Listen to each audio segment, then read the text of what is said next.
Still setting up, guys.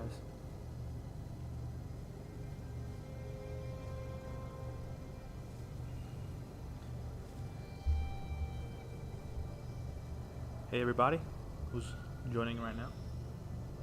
Hello, Cielo Fissis Studios and Altered Quantum.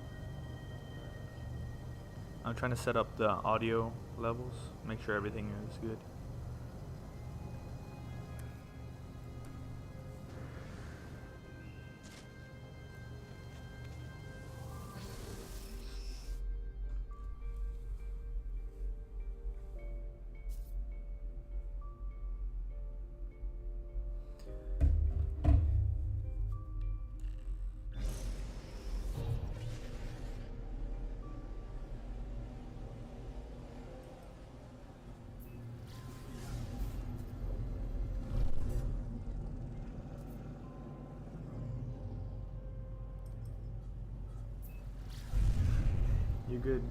You good, Cielo Fissis Studios.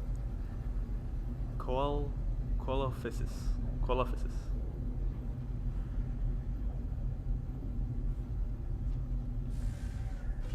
Does that have anything to do with that fish called the Caecilianth or whatever?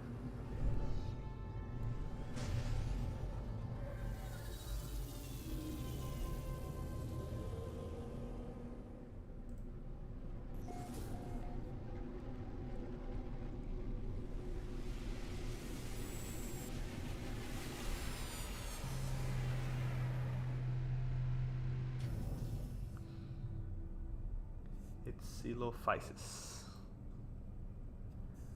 I'm not sure exactly when 4.0 is gonna drop the update, but whoever has No Man's Sky already pre-installed on their Nintendo Switch, like from a digital purchase, they should have it unlocked midnight. It's a Cretaceous dinosaur. Oh, interesting. Very interesting. Oh crap. I'm still getting used to this because I'm not used to looking at the chat and doing gameplay at the same time, y'all, so hang in there.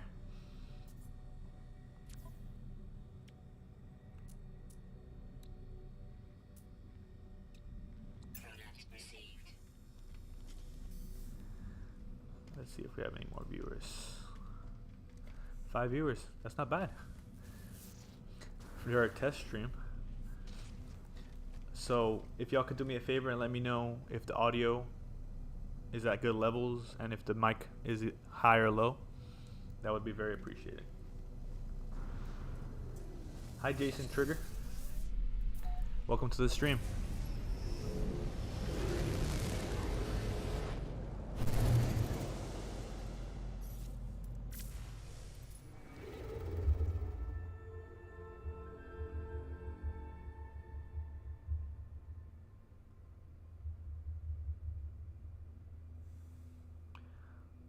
Thank you guys for the feedback. Awesome. If anything does happen, please let me know with audio, like anything is too loud. I also have a few sound effects ready if anything happens. Nope. Let me know. Was that loud or no? I'm gonna put a louder sound now.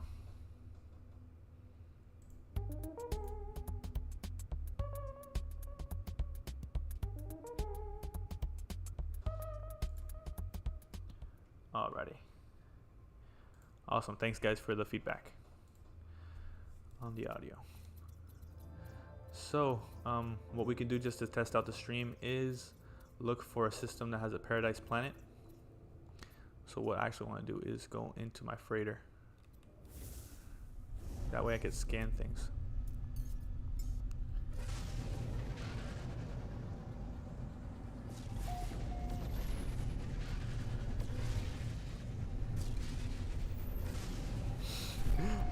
Worst stream ever. Hold up.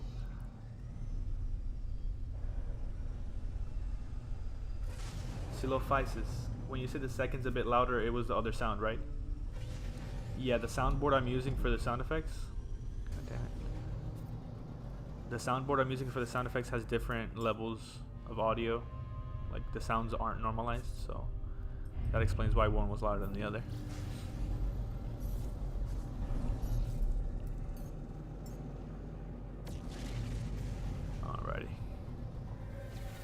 how are y'all doing this evening or morning, depending on where you're at in the world?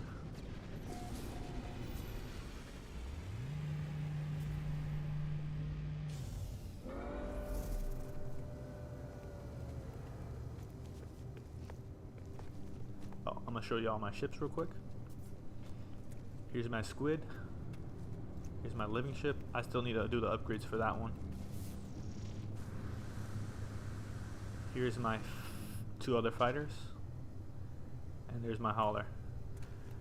If you notice, there is kind of a theme I have going on. I try to make them all the same color.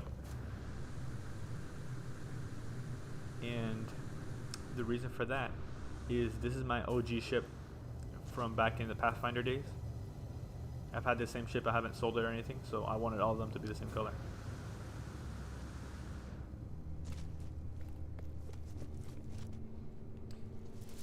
Jason says, I'm in the UK hoping 4.0 would drop at midnight.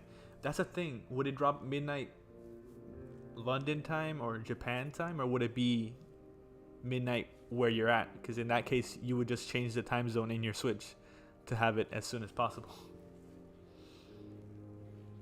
Altered Quantum says, I haven't any haulers or explorers yet. I feel like I wish they would give more use for the haulers. I know they have more cargo max slots, but I wish they had like bigger stack sizes or give you a bonus when you sold things from the hauler, you know? Silophysis says, I'm so hyped for the Switch launch. It'll be my first time playing No Man's Sky. Oh, really? That's awesome. After 2 years of watching content on this game, I'll finally play it. Well, you're coming in a great time. They're redoing all the tutorial and everything because the tutorial is not the best. I'm pretty sure it has turned off a lot of people. And they've fixed this game a lot. They've changed so many things and improved upon it that I wouldn't have recommended the game when it came out. I loved it personally, but I wouldn't have recommended it to like the average person. But now I wholeheartedly recommend it. That's awesome. That's awesome. So let me go to... Forgive me if I'm wandering around aimlessly. It's because I'm trying to like keep up with the chat and also do gameplay at the same time. So what we want to do is look for yellow star systems. No, I'm in Euclid. Actually, let's go to the Isentum galaxy because that way we'll have better chances of finding paradise planets and just lush planets in general.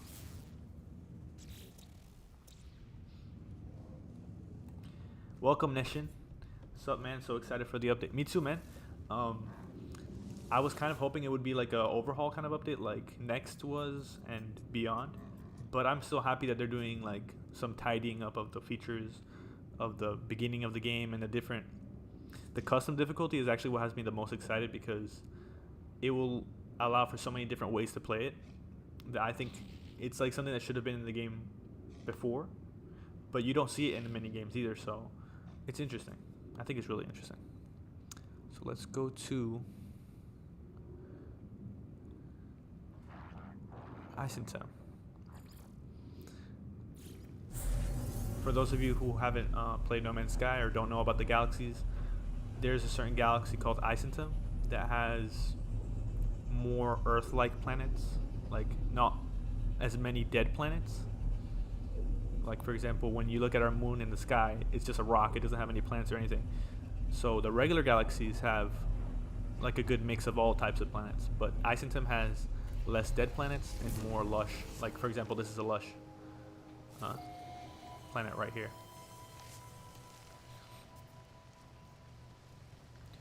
So now I will warp to the freighter. Silophysis says, I hope in the future updates they add some pre-next like generation because the game is has a completely different feel back then. That's actually one of my biggest features that I hope for. Like, I don't think, well, you said in future updates, I don't think 4.0 will bring it, but I hope in the future they do add like a legacy galaxy. I know I keep hammering on about that in my videos, but I'm also a sucker for that older art style and like the way the planets looked. It's just, you can't really describe it. It's just a different vibe, you know? Jason says, super excited about the no starter ship mode because I do like that twice a week. I'm pretty sure. Imagine if they add that as a feature in the game where like a toggle, like do you start with your ship or no? That would be very interesting, especially for content creators. Altered Quantum says, I hope there will be some unannounced graphic improvements. I think there will be. Don't quote me on this, but many updates improve at least a certain graphical thing. For example, if you look in one of the recent updates, it improved the way when you kill the crystals and stuff. Like electric bolts jump out when you break crystals. So that was like a small thing, and better explosions. They don't really advertise it as like a main feature because obviously it's not. But the graphical improvements, they usually come at least one or two little refreshes per update.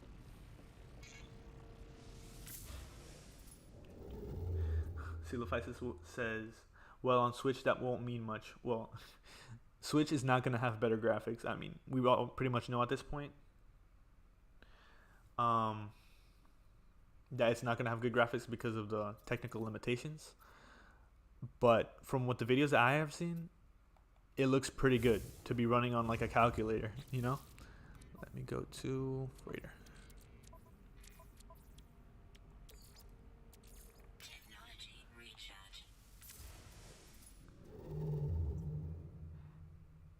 What's nice? Silophysis, you say, dang, that's nice. And he says, yeah, I've seen your 4.0 wishlist and I agree with most of it. Oh, thank you. Jason says, the anomaly is different, right? Or have I just not noticed it before? What do you mean by that? Like from what you're looking at here or from other videos?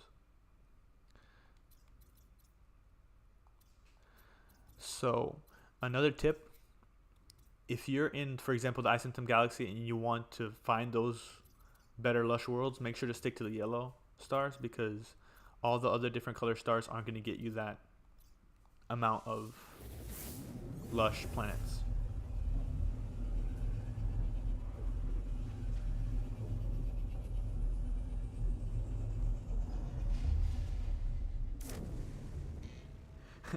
Silophysis says, and yet I haven't played the game. Well, I appreciate you watching my content. I don't want only people who play No Man's Sky to watch my content. I would like for it to bring people into the game, and I still want to make content on other games, but my focus right now is No Man's Sky. Oh, I got you. In Helios area. I haven't actually checked that out. I need to check that out to see if the anomaly has changed. Silophysis. Just so some of the stuff it say makes sense. There are a lot of chat delay. I got you. You were talking about the Paradise Planet. Oh, I see. When you said that's nice. Yeah, I need to get used to the delay of the inputs as well. Well, here's my freighter tour. I haven't changed anything. Oh, actually that's the hangar bay. I haven't changed much. I did add a few terminals for the fleet. I added the scanner right here, right next to this. Everything is toxic. All right.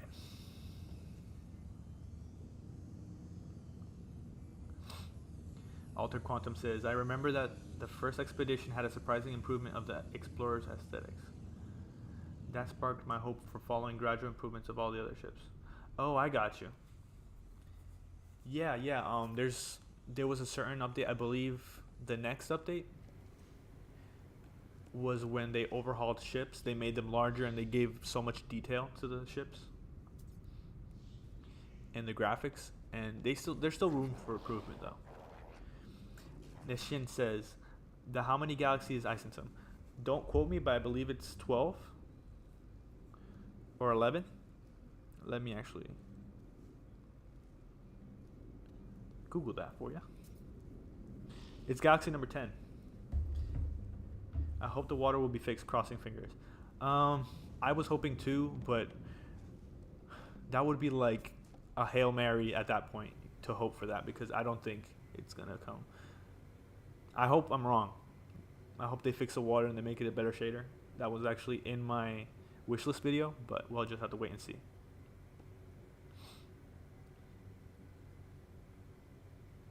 you do some stuff with the freighter. Endurance added some great stuff. It did. It did. The endurance video I made is what actually made my channel, believe it or not. I had already uploaded a few videos, but they had gotten a few hundred views. But then I dropped that endurance update video and it got nearly 30,000, and it brought me a decent chunk of the subscribers I have right now, and I'm really grateful for that.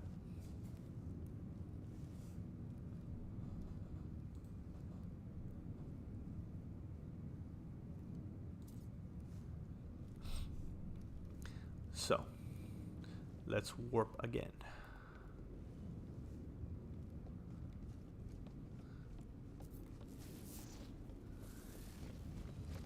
What I'll do is I'll look for a paradise planet, and then once I do, I'm gonna do some freighter building. How's that? Welcome everyone who's just joined. I'm looking for a paradise planet, and we're just testing to make sure all the sound works. Sound, the video quality.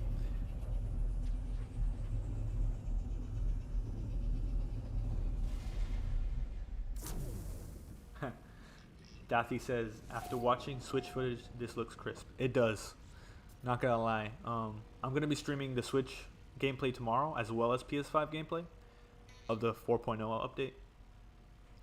I'm just gonna do the Switch first, just to show everyone how it compares. And I'm actually gonna get the coordinates of the planet I'm on, or at least a nice looking planet. I'm gonna record some gameplay, walk around.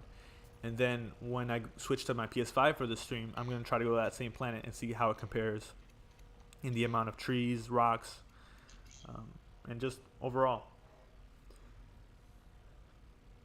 Welcome, Trace of Matter 07 to you as well. Greetings. It is cool to have No Man's Sky Portable, Daffy. And Daffy, why do you say number 2? Is there a meaning to that, or? Dang. First try. A pink paradise planet named Aegina.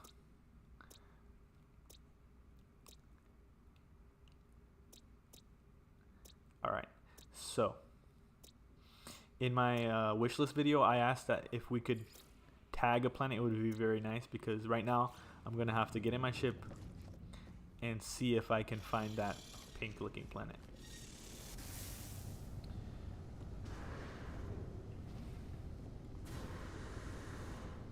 Laphysis says this does look crisp. Thank you. What I was gonna ask is, when you guys go on the stream, does it let you get to 1080p? Daffy says, I thought Asking Time was after Euclid. It is. If you follow the story, well, spoilers. If you don't want the story spoiled, please click off for just a second or mute. But if you do the story, it'll give you an option to skip to 3 different galaxies, if I'm not mistaken. Ice and Time is one of those galaxies, so that's why it's after Euclid in that sense. But in numerical order, it's number 10. Oh, 60 frames. Am I getting any frame drops by any chance, or is it looking good?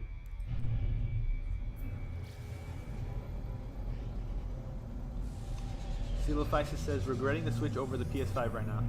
I wouldn't regret it, because anywhere you can play No Man's Sky is a godsend. Because I can play on my PC, but it's getting to the point where it's so old that, ooh, my PC is so old in the tooth that when I go to play No Man's Sky, it kind of struggles. I have to put down the settings, and it looks almost as crappy or even crappier than the Switch gameplay, so that's why I stick to the PS5. This is a very nice planet. Thank you guys for confirming that you get 1080p. Oh, sorry, Dawi. I thought it was Daithy. Irish for David. That's awesome. Welcome, Dawi. Am I pronouncing that right?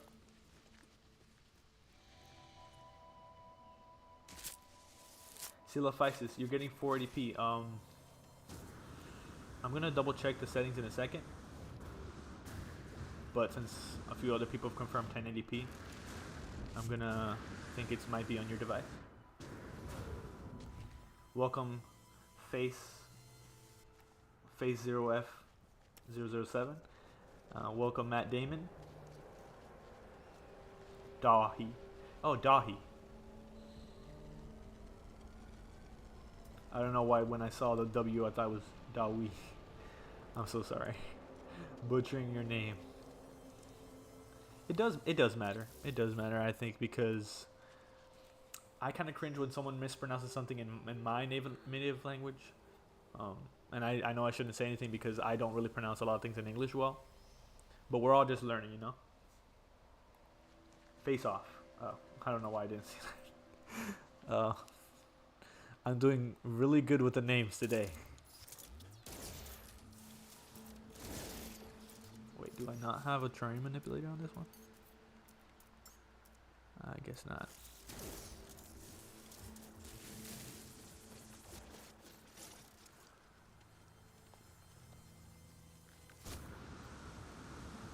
It's Irish, no one knows it. Yeah. Well, I mean, I couldn't have been expected to know it, but now that I do know it, I'm going to try to pronounce it correctly. Dahi. Neshin says, what a planet. Need the chords, please. Sure. Just keep in mind it is in Isentum, not in the first galaxy, so if you haven't gotten to another galaxy yet, you won't be able to get to it. But, let me go into photo mode. Right here. Oh, that night sky is so beautiful. The chords are Bird Bird, Diplo, Eclipse, Sunset Sunset, Triforce Triforce, Dragonfly, Triforce Triforce, Whale. The bubbles look so nice, like with the PS5 graphics you could see it kind of like distorting. It's mesmerizing. Awesome, Silaphysis. I'm glad you got that fixed. You're very welcome. Feel free to drop a base if you want. I'm not very possessive with planets. There's plenty to go around. And if I do find one that's one of a kind, I might keep it to myself. Or I might share it, you know. I just don't want every single planet I find to be a planet where like dozens of people go on to, you know. Even though I'm not that popular yet, but I say yet because I'm optimistic, but Silaphysis. All right. I'm going to be gone for a minute, but I plan to return. Awesome. Thank you for joining.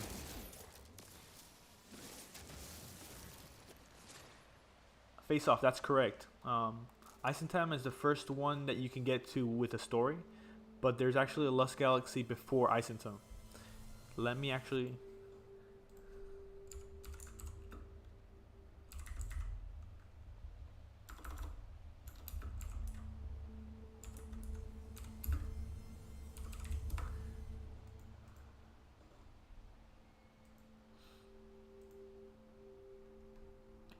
So,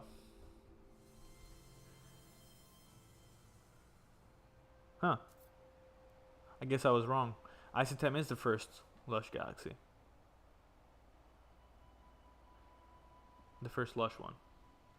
Alright, never mind. Disregard what I just said.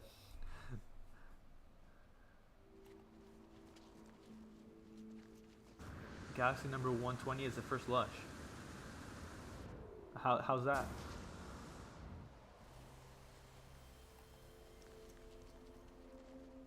Alright, Dawi, thank you for joining the stream. Thank you so much. Yeah, number 10 is the first one. My bad.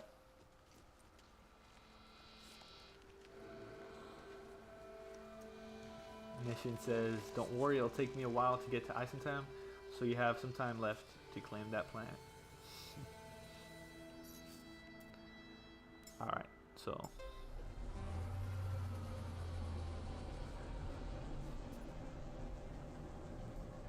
What are y'all most excited about for the 4.0 update?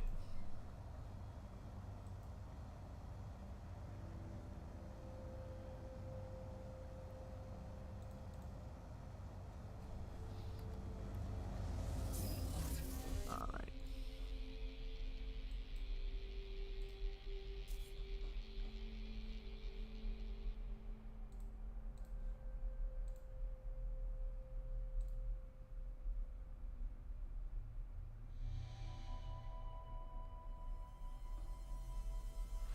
That's true. That's true. I'm really excited for the patch notes tomorrow. I kind of wanted to call out from work, but I can't. Still gotta pay the bills. I'm not monetized yet.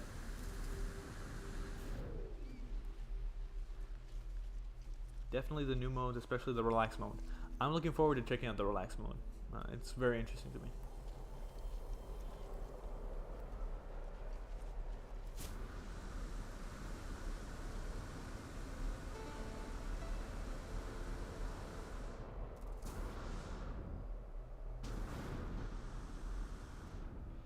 Face off. Also the fact you can upgrade ships and multi-tools further. Yeah, I saw that in the article, and I'm not sure if they just mean bigger inventories. I hope not. It's not just that. I hope they mean that maybe we could have more than 6 upgrades, or I don't know, like something tech-wise, not just inventory-wise. I'm looking forward to the new inventory system. Whatever they have cooked up, I'm pretty sure is going to be better than what we have now.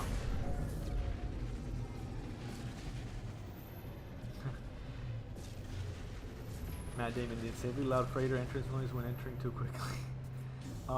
Is it too loud right now in the stream? If so, I could lower the capture card volume.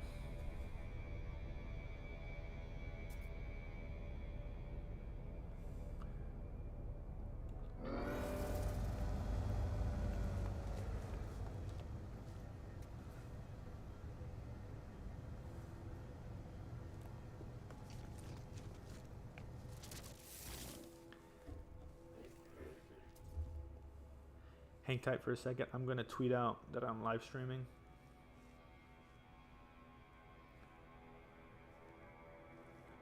Just gotta get the link real quick.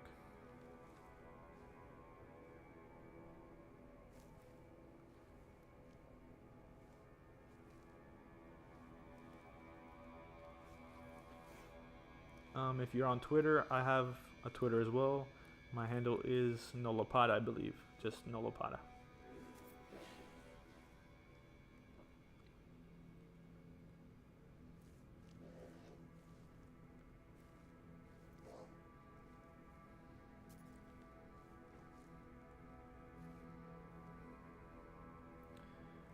Drop the link. Forgive me guys for not entertaining y'all while I'm doing this real quick. I just gotta hype up the hype stream.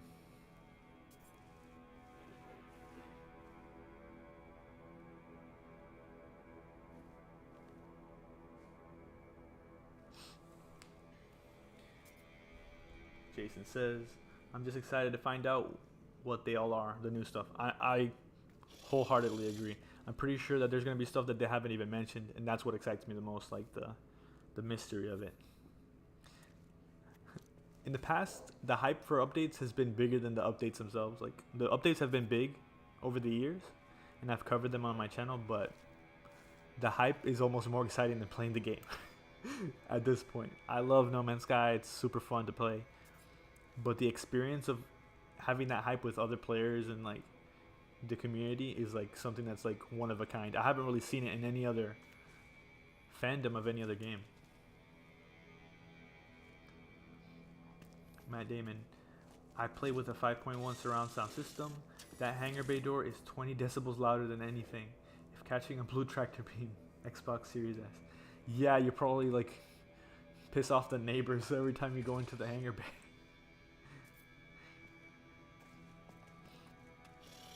Alright, so what will we do? Let's start building. Hopefully I have some materials to build.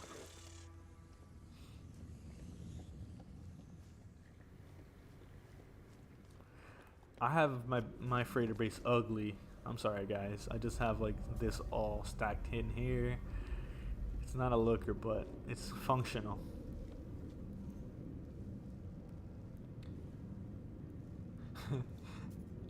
Trace of matter. My dog went mental over that sound. I'm sorry, I pissed off your dog. Wakes the dog up. What breed is your dog? Trace of matter.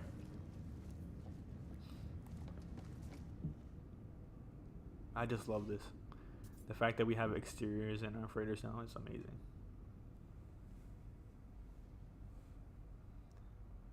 Yeah, I have multiple frigates that need to be repaired. I'm already procrastinating in real life, and then I get into the game and I procrastinate more.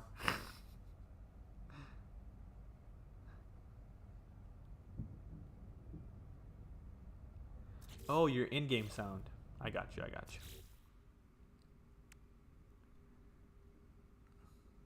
Let's see.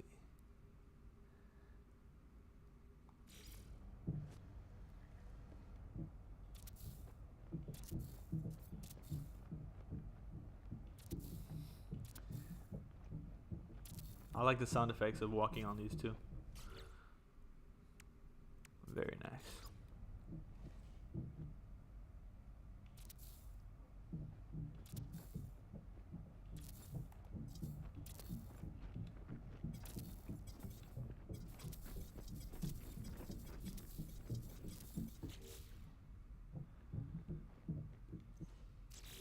I wish I could build as beautifully as other people.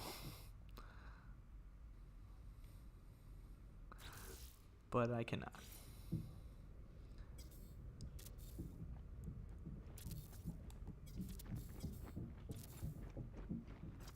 Alright. After I'm done messing around with this a little bit, I'm going to go repair that frigate because I need to be responsible for once in my life.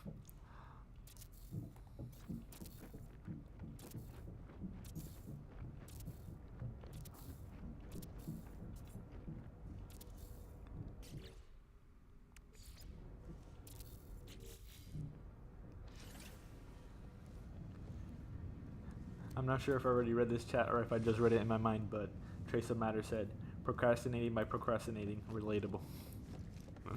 Yeah, that's pretty much me. I hate to say it, but...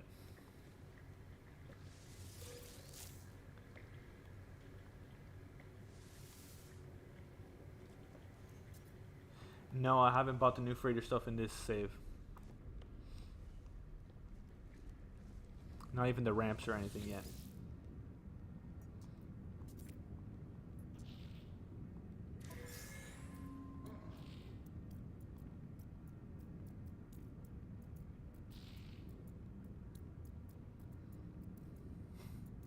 Altered Quantum, LOL, exterior bridges.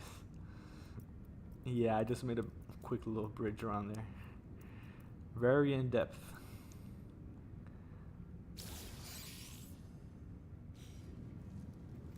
Did I just get the dream aerial on this save too? I thought I already got it. Huh. Huh. That's odd. Alright, so.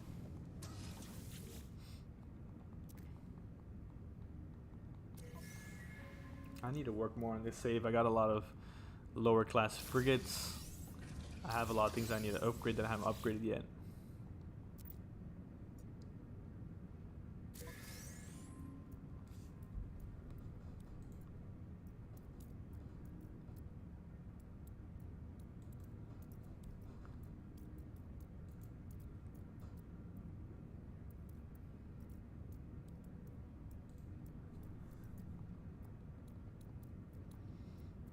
Florida Trail Rider says, your voice is majestic. Well, thank you, Florida Trail Rider. Your texting is also very majestic. That's a nice view right there.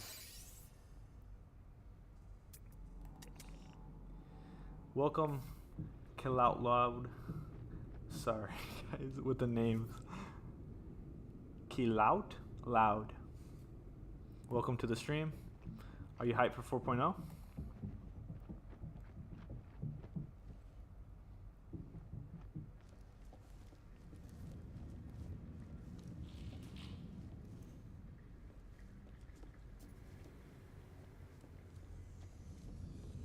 Hype. Me too.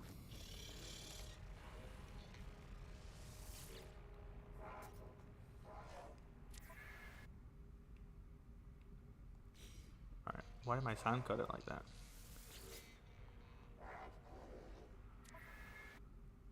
Huh, it might be a bug.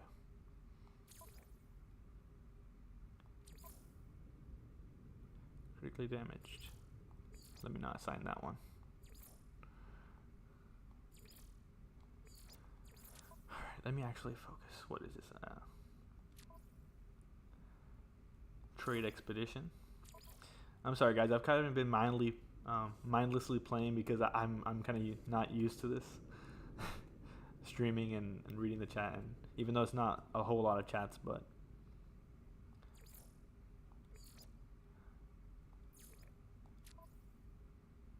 all right.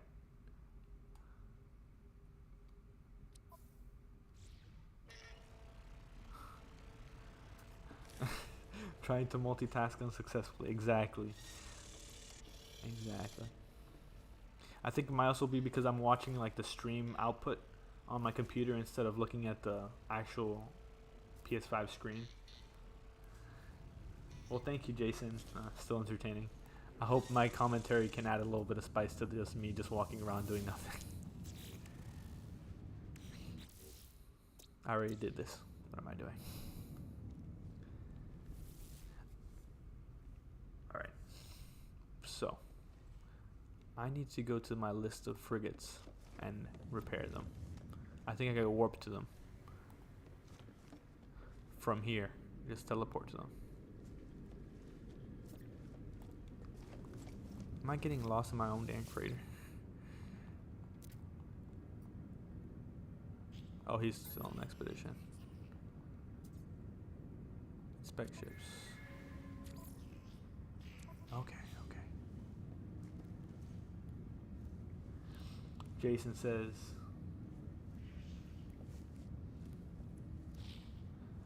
oh, I got you. Call out loud that you were multitasking unsuccessfully. I am also unsuccessfully multitasking. Jason says he's playing at the same time. That's awesome. What are you doing in the game? Nishin says it's really relaxing watching the stream, especially when it's like almost 2 in the morning in Germany right now. Oh, I got you. You're in Germany.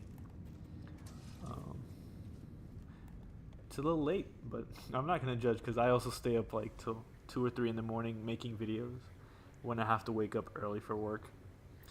I don't recommend it.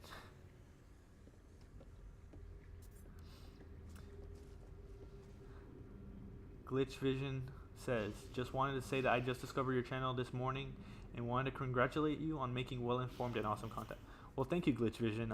I try. I kind of want to put effort into my content because this is a game that I've been playing for years since it came out, and I think it deserves attention and well-researched and like detailed information, you know, because you could just say, yeah, there was an update that added vehicles and yeah, whatever. It was just a small update. But I'm like, no, I lived through that update and I know all the different things that they added that made the game so much better, and they've just kept doing that over the years, and it's just something that I'm passionate about. Jason Trigger says, new save, just got my first ship. Awesome. What kind of ship was it? Matt says it's 48 minutes in England, so that means Sean Murray is, I don't know if he's sleeping because he's probably awake thinking about, oh my goodness, we got to fix all these bugs before the game comes out on Switch. But I guess it's just a little past midnight in where Hello Games is located, Guildford, England. Hey Sully Kiwi, he says, hello interlopers, hi Nolopada, can't wait for 4.0. Me too. Sully Kiwi, if you guys don't know, he is very important in the hub, the Galactic Hub. He actually helps with the HBS, which is like a broadcasting service that they're trying to start, and they have a bunch of different events. I kind of agreed to help out, but I haven't had the time to, sadly. I really want to participate in that, but I still appreciate all the same that they've been really supportive, and they have a lot of cool events, and they want to make content for the hub. And if you guys don't know what the hub is, it's kind of like the oldest and biggest player-made civilization, where before even there was multiplayer, these players found an area of the galaxy to just all go together and just explore this one area. even when you couldn't see other people, you could still see their discoveries. And over the years, it's become more and more social because now you can see players in game, you can voice chat with them, and it's a really cool thing.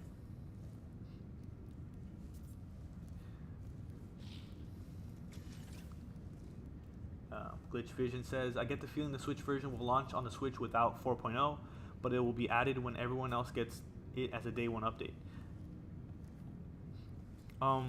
At this point, I think it's possible because right now people are playing on the Switch with the cartridge. I don't know if it's with the cartridge or just preloading it.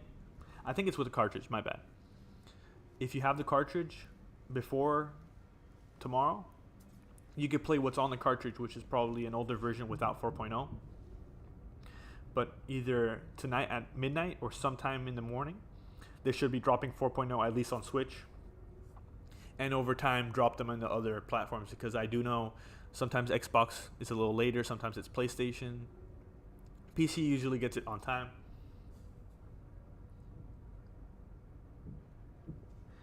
Sully Kiwi says, LOL, dude, no sweat. We're still figuring that out. Been keeping busy with all the other events.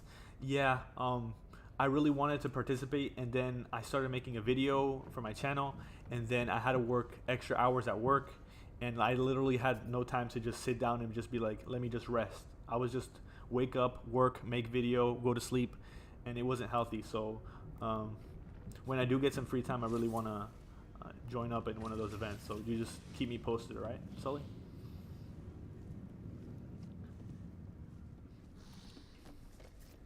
He says, thanks for sharing all the info on the hub.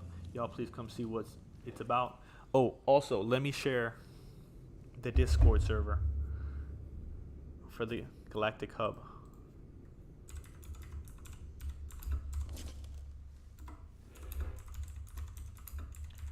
Let me see if I could share my screen.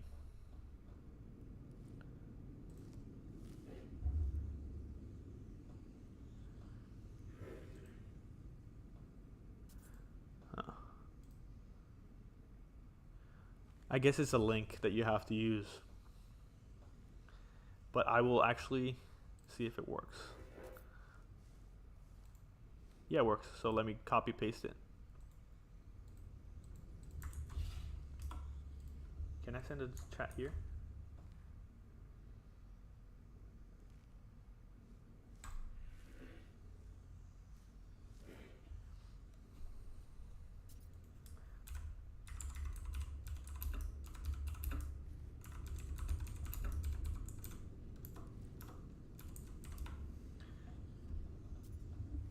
Alright guys, I shared with the chat the link if you want to join the Discord hub.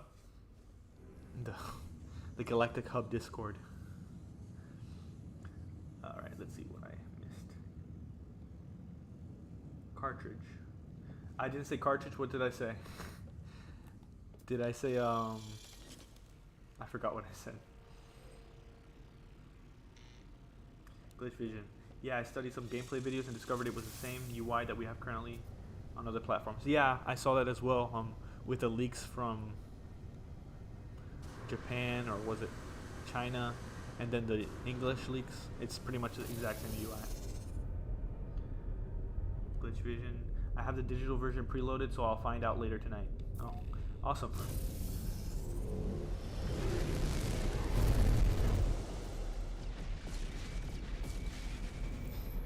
I'm not a fan of most haulers. Most of them look like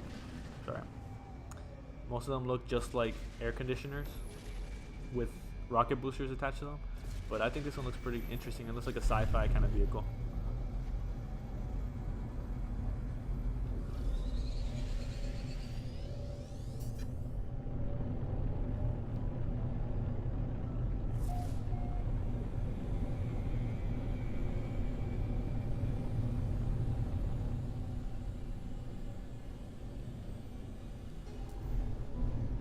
Build a little base or something. Glitch Vision says, I'm partial to solar ships myself. I also like solar ships, and I don't think I showed my solar ship actually. I also have one in my collection. Let's see.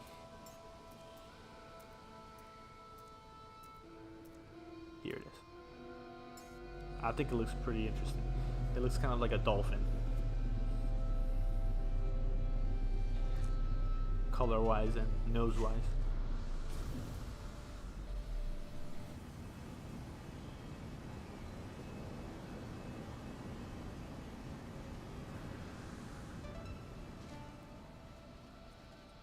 Alright, so let's look for a nice place to set up a little base.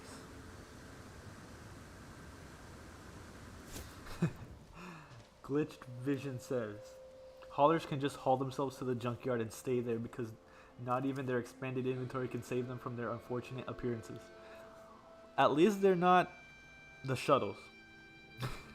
Shuttles have zero use and they're also ugly as hell. So you can't get worse than a shuttle. Like if someone actually suggested this, I forget where, I think on Reddit, that if they made shuttles be a multi-crew vehicle where multiple people can get into them at the same time and someone could be like the gunner and someone could be the pilot, that they would finally have a use. And I think that's actually kind of interesting because right now shuttles have no use. But I kind of wish that if they were to add multi-crew ships, that they would be larger and cool looking, not just like the crappy shuttles.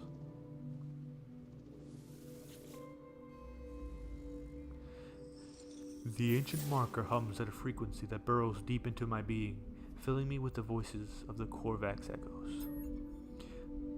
The Sentinels forbid all destruction. The Sentinels forbid entity disconnection through violence. Theirs is a way of peace and fulfillment, of logic and probability. They teach us that each life's value, from the smallest to that which gives life to all others, is equal. My knowledge of the Korvax increases. All. Alright. Now I know how to say all.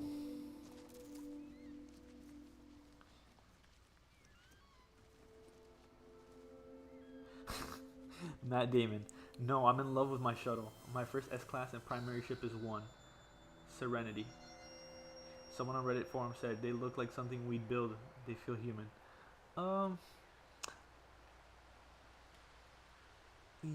I think shuttles were ruined when they made it so that ships were bigger.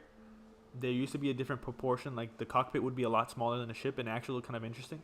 But then with the next update, they made them look like more crappy. I don't know if y'all have noticed this.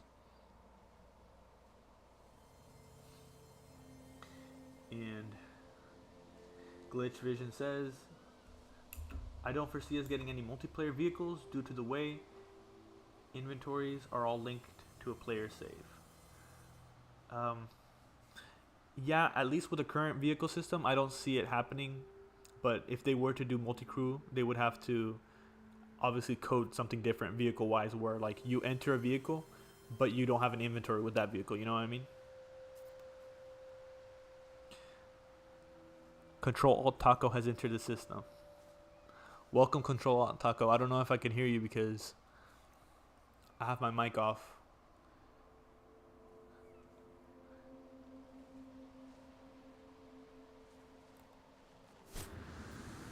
If whoever is Control Alt Taco is in the chat, let me know.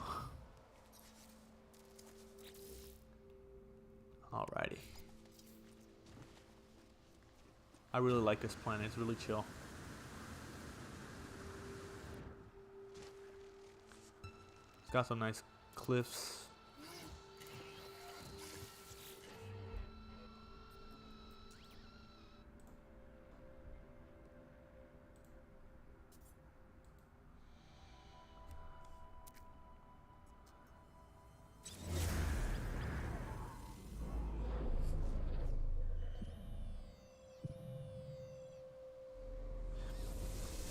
Glitch Vision says, I'm currently refraining from playing because I don't want to burn out before the update even hits. To be honest, I'm not going to say same, but almost same, because after Endurance I did play a lot, especially on my PC, just to progress that save a little bit more. And it's easy to get burnt out. You know, you can get burnt out on any game. And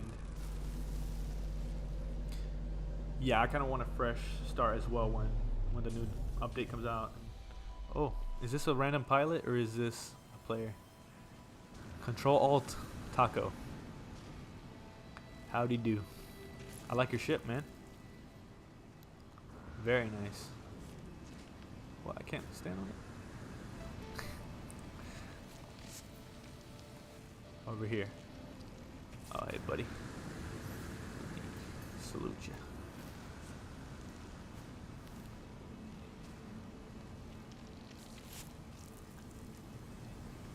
Glitch Vision says, for me, No Man's Sky has a Minecraft problem. The longer I play the save, the easier it is for me to burn out on the game for some odd reason. I think it's because... Let me invite you to the group. There you go. Yo, can you hear me, bro? Alright, I'm going to do a quick test.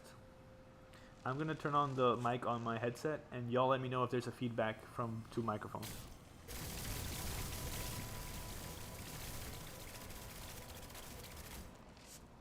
Oh, actually, never mind. My headset is not connected to my PlayStation. It's connected to the capture card. Never mind. This Vision, I see what you're saying, because like a lot of people joke around even recently that Minecraft is a game where you just play for a few weeks and then you don't pick it up for a year or two. And I feel like a lot of people have the same thing where, like, yeah, you get into it and you're like, yeah, I'm gonna explore, I'm gonna build so much things, and then, you know, you just burn out from it. So I feel like a lot of people have the same experience.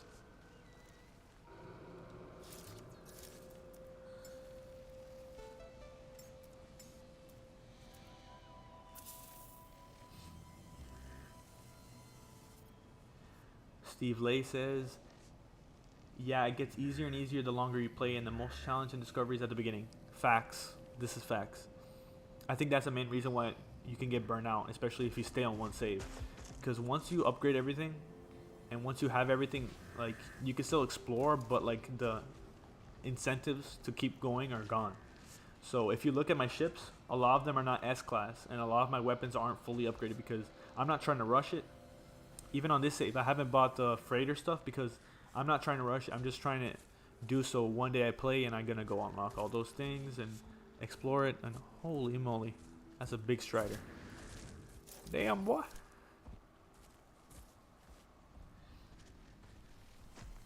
Steve Lay says, I restart about once or twice a week. That's a lot. I don't know if I would recommend that, just because the tutorial takes like 4 hours. Not the tutorial, but like the story where you get to the anomaly and all that. But with the new relaxed mode, I'm pretty sure that restarting a save is going to be like a breeze, because you could just skip all that stuff probably.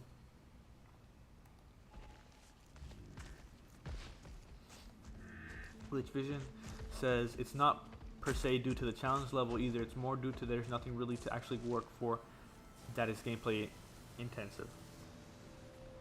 I think at a certain point, this kind of game is like a game where you have to make your own goals sometimes, because there's things to work towards, but you still have to make, like, no one is forcing you to go to one area and do this one mission. Like if you're in GTA or if you're in some sort of RPG, you have a structure that you have to follow to complete the game. This game is kind of like, you can go help your settlement if you want. You can go upgrade your ship if you want. Like, it doesn't really push you in any direction at all. So sometimes, like, that aimless wandering sometimes is like a little existential, where you're just like, what am I doing? You know what I mean? But that's part of the reason I like this game, is because it's not really that structured. It's more of a, it's a, like, I'm gonna say like life simulator, in the sense where, like, in real life no one is forcing you to do anything. You find your own way.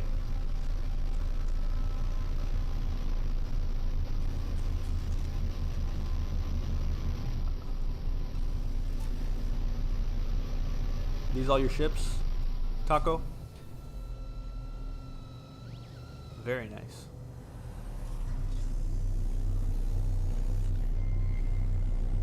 Glitch Vision says, base parts? Nope, I don't build bases. I'm a freighter nomad, and even then it's just running around in circles digging a bunch of holes. Who mentioned base parts? I'm sorry if I missed that chat. Matt Damon says, I'd love for improvements to be made to the artificial intelligence in villages, and then the way of populating your own bases with multiple NPCs for it to feel alive in some way. Yeah, they already have the technology set for like the pathfinding, even though it's still primitive. But it would be nice to have like at least a terminal or something where you're like, okay, this is where this guy lives, this is where this guy lives, and you can make like a more interactive base. Kill Out Loud says, that's the whole reason I play this game. Yeah, it's like freedom. This game is like the freedom of like, it's a whole universe. You just go out there and you make your own way. No one is going to tell you what to do or how to do it. Face Off says, that's why I just warp to different galaxies and find stuff. That's the core loop of the game. Find stuff. I've been playing for hundreds of hours and I still find creatures that I'm like, what is that thing like? And I have to make it my pet because I'm like, I'm not letting this thing get away. That's one of the reasons I like the pet mechanic, is because, yeah, creatures kind of repeat sometimes in their body structures and stuff, but every now and then you'll find one that makes you scratch your head and you're like, dang, that's cool, I want that.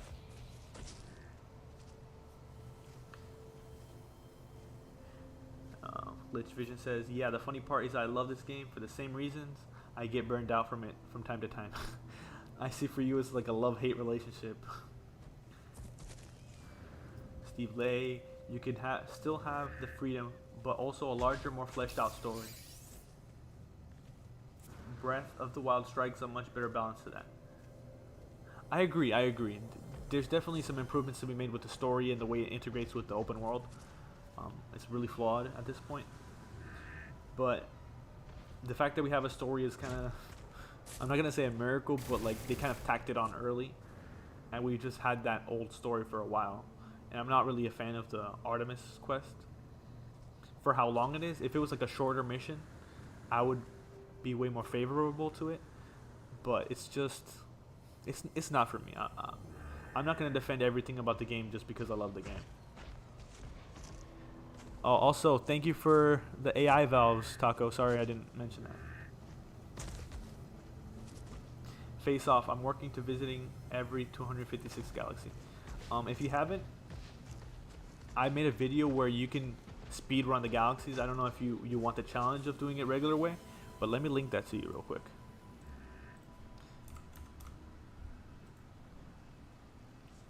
Yeah, I made a guide. Hopefully they don't fix that with this coming update. Let's see.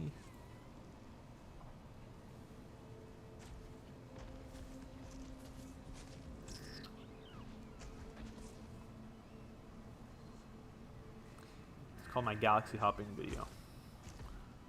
Galaxy hopping guide.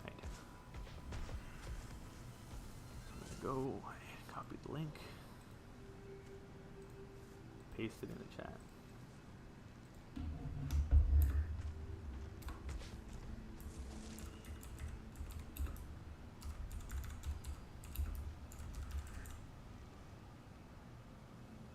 Oh, you already are. Oh, awesome. That's pretty much what the video is. The black hole glitch making you go to the center quicker.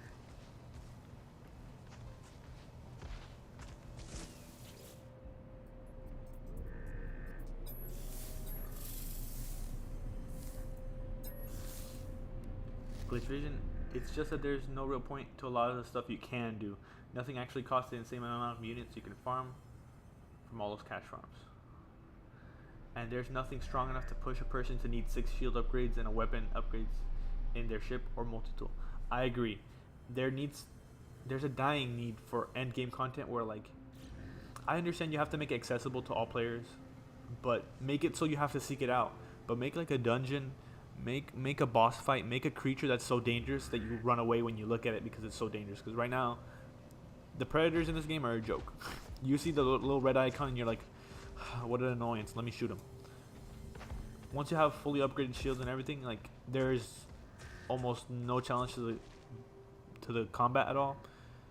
Sentinel wise, they have improved the Sentinel combat where it's a little harder, but they still don't do any damage to you pretty much when you're fully upgraded. Good night, Nation. Oh, definitely see you tomorrow if you join the stream.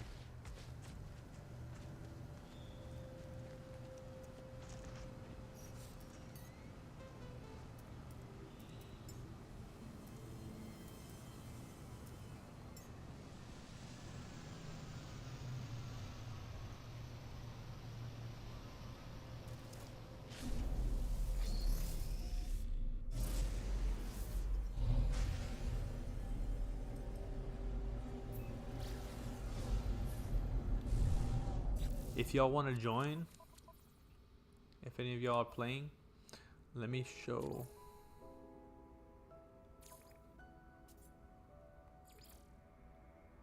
Here's my friend code. Let me type it in.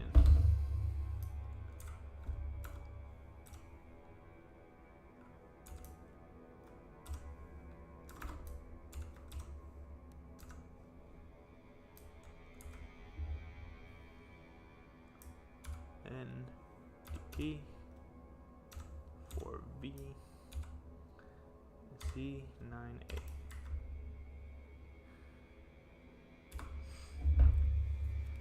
Glitch Vision says, you know what would be cool? Sentinel combat platforms. Think of them like derelict space stations filled with sentinels. Basically, you land on one and it operates like a derelict. That would be cool. That would be really cool. The way that derelicts work right now is cool, but I wish that they had a more variety in the combat. I wish there would be some where it's like it would tell you this is an extra dangerous one, don't do it if you're not well prepared, and have some damage, have some enemies that will actually do damage, you know. Let's see. So heat lamps, sealed door, etc. But when you enter the sealed door, it locks behind you and it leads you to a massive open area full of drones and other sentinels to fight for epic rewards. That's actually a pretty good idea. You should suggest it through the Zendesk. I'm not sure if they take feature suggestions, but you should definitely make it known, you know, like everyone who's expressed their features that they want in the game, oftentimes we get the features that we ask for just because the community just keeps asking it and eventually it's added. Not everything, mind you, but a lot of things have been added just because of player feedback.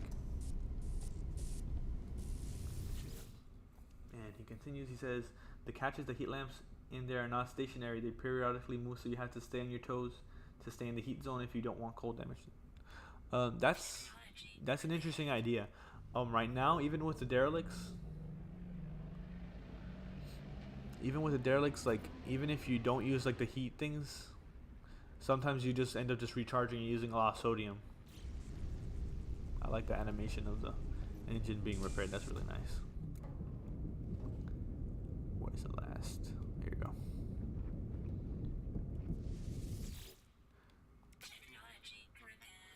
I feel like they should also flesh out the frigates a little bit more too, because there's a lot of interior space in here and with not much to do in it. Just go repair the things and that's it. I kind of wish that there was like either NPCs like from the crew, from your freighter, or something, you know, like have a mission board in here that gives special missions, or I don't know. At this point, it's like it's a lot of attention to detail on these frigates, and there's not much else to do besides repair them and send them on missions.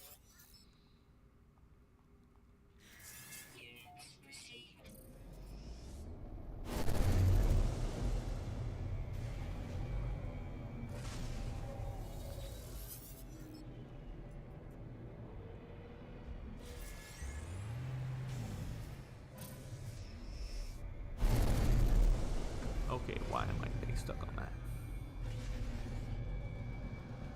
Alright, which one of these is broken? Sword of Zukak.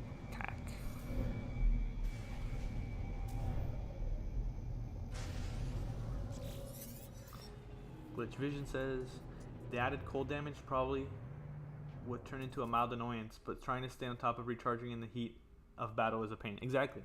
That's why you find most of your sentinel farms on peaceful planets with no bad weather. Yeah, I agree. That is a good point.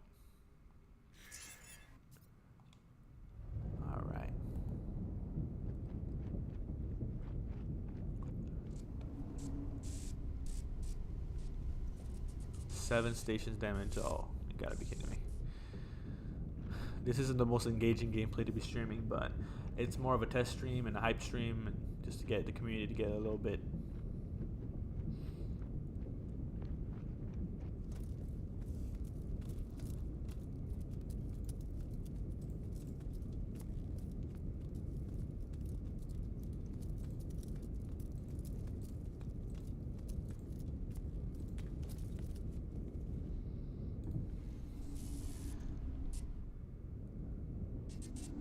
Okay.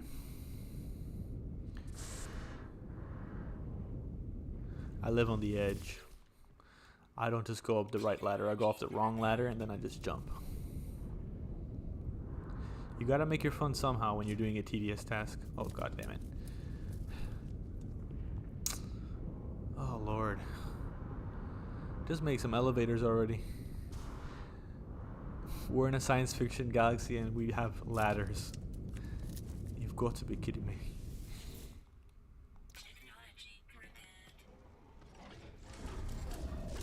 Glitch vision. It would be cool to hide installable, fully completed tech in there, similar to packets we got in Expedition 7. I like the technology packets that we got in that expedition because it's like randomly generated. It was kind of cool. But the tech in those packets should be unique, perhaps as a way to sneak back in that flamethrower weapon. Very good idea. Or have some... Oh no! I missed the platform. Ah. Yeah, either sneak it in or have it as a feature, but have these exclusive rewards in certain places where it's better than S-Class, but maybe by like maybe 10% more. Kind of like what the X-Class is now, but less grindy. Spectre, welcome to this live stream, Spectre. Says, I wish ladders didn't automatically force you to climb them when you're near it. Yes, that's a pet peeve. That is something I hope they fix in 4.0. Do you think they will fix it? Probably not. I feel like bug-wise, they fix the bugs that are most complained about first and most common, and then like small quality of life fixes are just done overall in some updates, you know?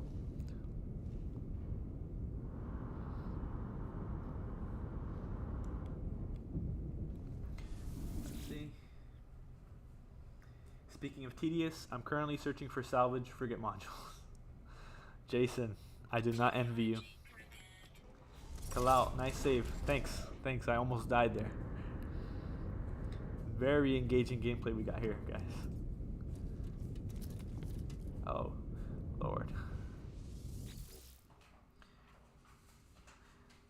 Those could be guaranteed rewards from my new Horde raid style dungeon. Yeah, that would be very nice. I really like your idea. Better than S minus C equals unique / retired items. Captain Zephyroth, what do you mean exactly by that? You mean like adding in features that were cut and using that as like an exclusive reward? Or do you mean something else?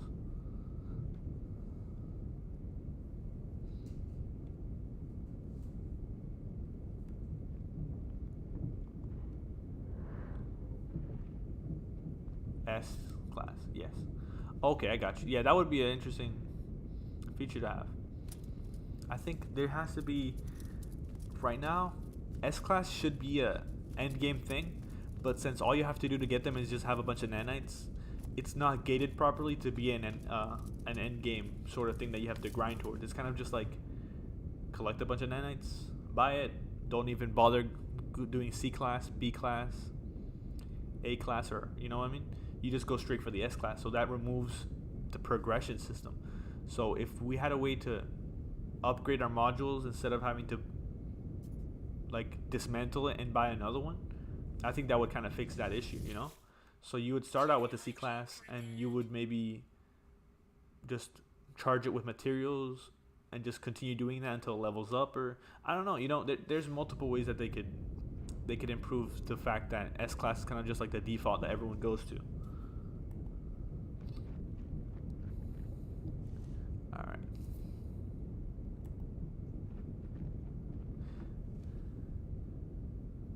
Sephiroth says, I have an incomplete retired build set. Oh, I got you. And Glitch Vision says, maybe a way for newer players to get legacy blueprints. Just spitballing here.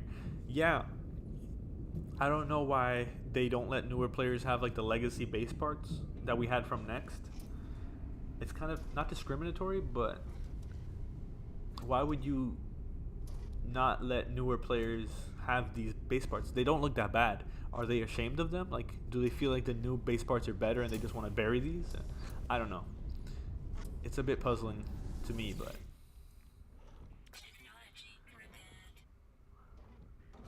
Sephiroth says, I think it take a while to upgrade, but you can just buy S-Class, I think, to each their own.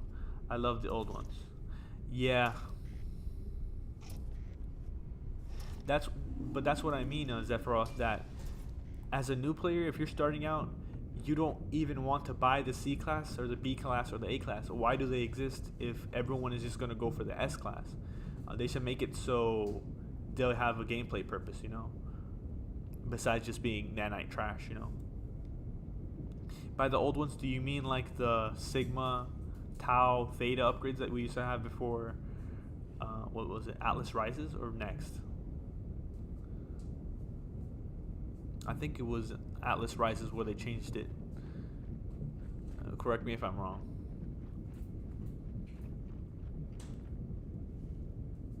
How do I get to the other side? Oh, I got you. Trace of Matter says we need D and E class ships. Why do we need shittier ships? Explain yourself. Okay, Sephiroth, you meant the...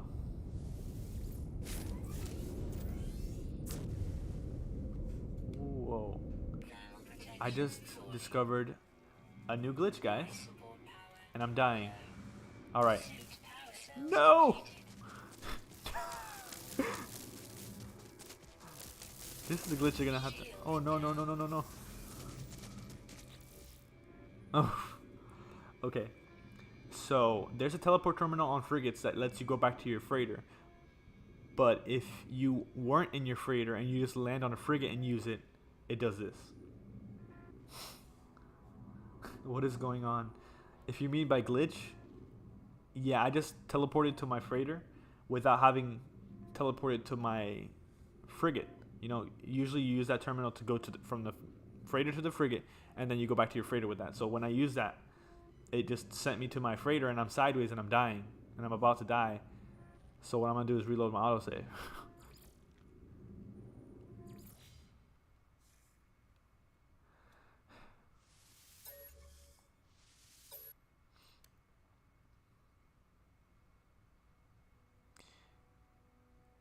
Oh, Captain Sephiroth. The lower classes can be upgraded to increase stats, but the S class is locked. I like that. I like that. So you could go from C to A, but then S class is like an exclusive thing. Yeah, Glitch Vision. I forget. I think it was Endurance. It lets you warp to your frigates from your freighter. It's actually pretty interesting. It lets you repair them easier. But I don't know why I was just flying to them. I guess it's just a force of habit.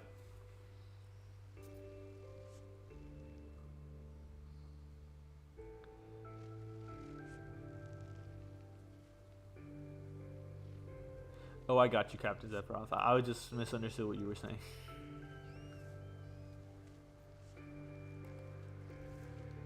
Yeah, what I meant by upgrading from C to A class is that you don't have to reuse a slot. For example, if you install this as a C class, and then instead of having to dismantle it and then buy another A class and waste nanites that way, you could just upgrade it with nanites or with materials in your inventory, you know? Because since each upgrade costs nanites and you don't get the nanites back, the incentive is that you just go straight for S class. You don't waste any on C class unless you're broke. Okay, Glitch Vision says I never have frigates to get damaged anymore, so I guess I never saw the option. I got you. That must be because you have them to S class already. I really need to focus more on my frigates, to be honest. Yeah, you do get parts back on Sephiroth. from dismantling it, but you don't get what you put into it, you know? Not everyone wants more sodium nitrate, one battery, and one wiring loom, you know?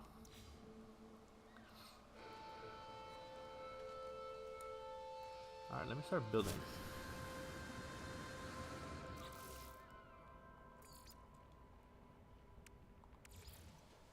Let's get something done here.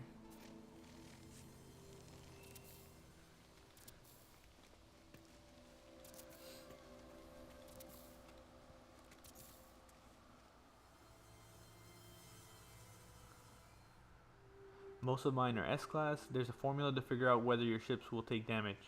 If your fleet is 2 stars above the mission they're on, they will never take damage. Oh, Captain Zephyroff. It's authentic though. Yeah, I guess when you break something down, you do get parts back, but I don't really play No Man's Sky for a realistic experience. Glitch Vision says, even if it's 1 star above, there's so little chance that it's not even funny. Huh. I have all living frigates, so I just have to feed mine to fix them. Nice, Face Off. Very nice. The advantages of having organic frigates.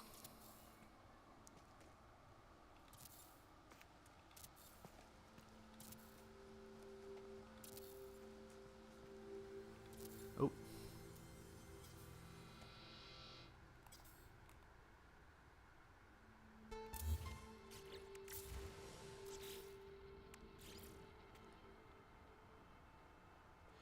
And we don't slap an iPhone 9 into an iPhone 11. Yeah, that is true. That is true. But we also don't ride on giant lobster crabs in space, or we don't go to a different galaxy when you go into a black hole in the center of the galaxy. So I'm not really picking and choosing what's realistic in No Man's Sky, but you know, everyone has the things they appreciate. So I get what you're saying. I get what you're saying. Glitch Vision says, as long as you're taking missions that are low rank or matching rank of your fleets, you won't have any damage to worry about. Oh, thank you so much for that tip, man. I didn't even know that. And why am I building windows? Delicateous. Let me do a regular wall. Change.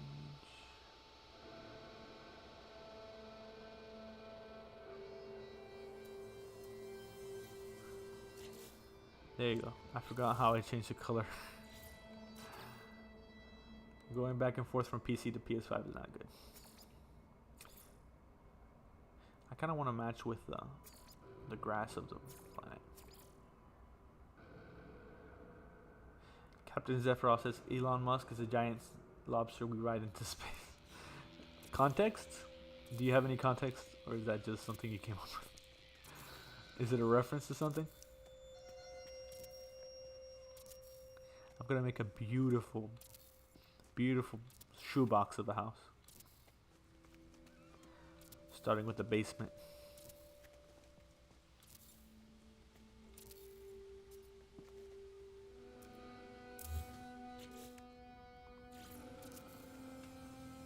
On SEC.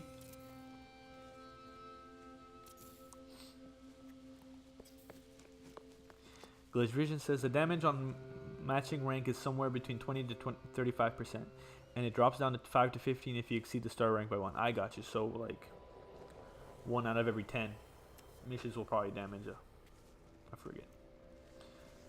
Face Off says also once you get your fleet coordination up to 118, you will never have to worry about frigate damage. Interesting, interesting. I'm not gonna lie, I haven't really focused much on the frigate, at least on this save, or the freighter. I really do need to get onto that, because that's one thing I do love about the game is you could play for hundreds of hours and never touch a certain part of the game, which leaves you always with different options to play that you've never even considered, you know? Or like you've never gotten to that.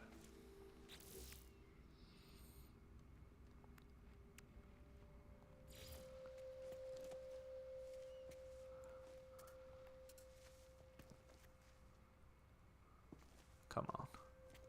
Snap for me.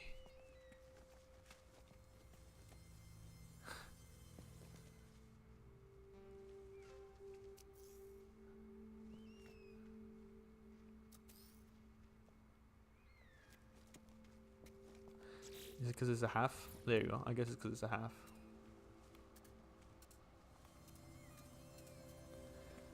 Face that way. What the heck?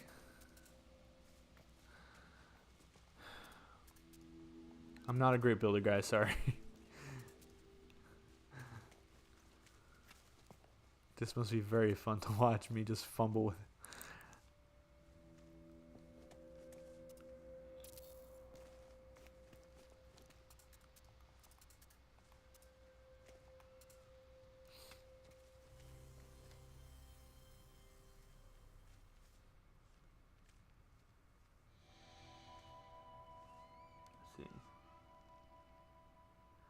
Yep, face off. It almost never happens once you hit mid game of the freighter manager path. Exactly.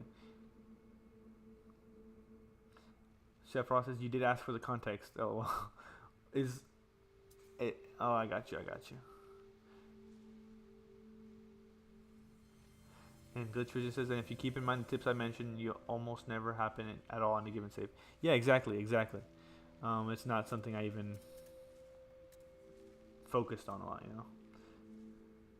And Fleet Cord also makes the expedition takes less time. That's awesome. That's awesome. Thanks for the tips, guys.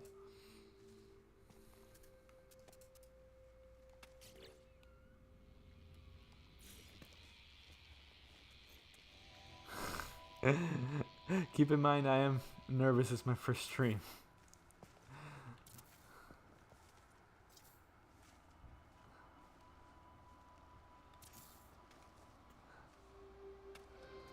I swear I'm not this bad.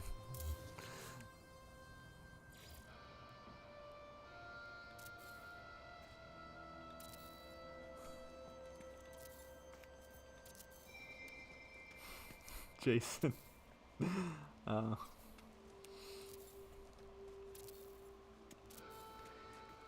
Yeah, I'm not a crazy base builder. Guys, I've never been super into it. I do have a few houses built. I'll probably show them in a second. But never anything like super crazy like what some people can make. That's incredible, you know.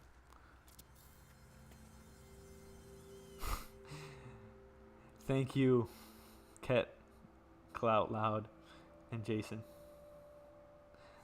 Glitch Vision says, don't worry, my idea of a base is a single cylindrical room with 2 solars and a battery on the roof and a teleport inside. Slap a hollow door and you have yourself a base. Exactly. Like, if they give you the option to make something so simple, then doing anything extra is just something that you want to do for yourself. Come on. I want this to be symmetrical, but it won't. Freaking. There you go. Alright. Alright, let's build a teleporter in here so I can go to a base that actually looks decent.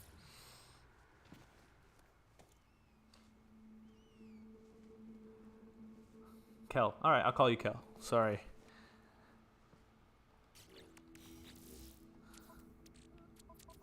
Oh, damn, I'm full. I'm a hypocrite making inventory management and having an inventory that looks like this.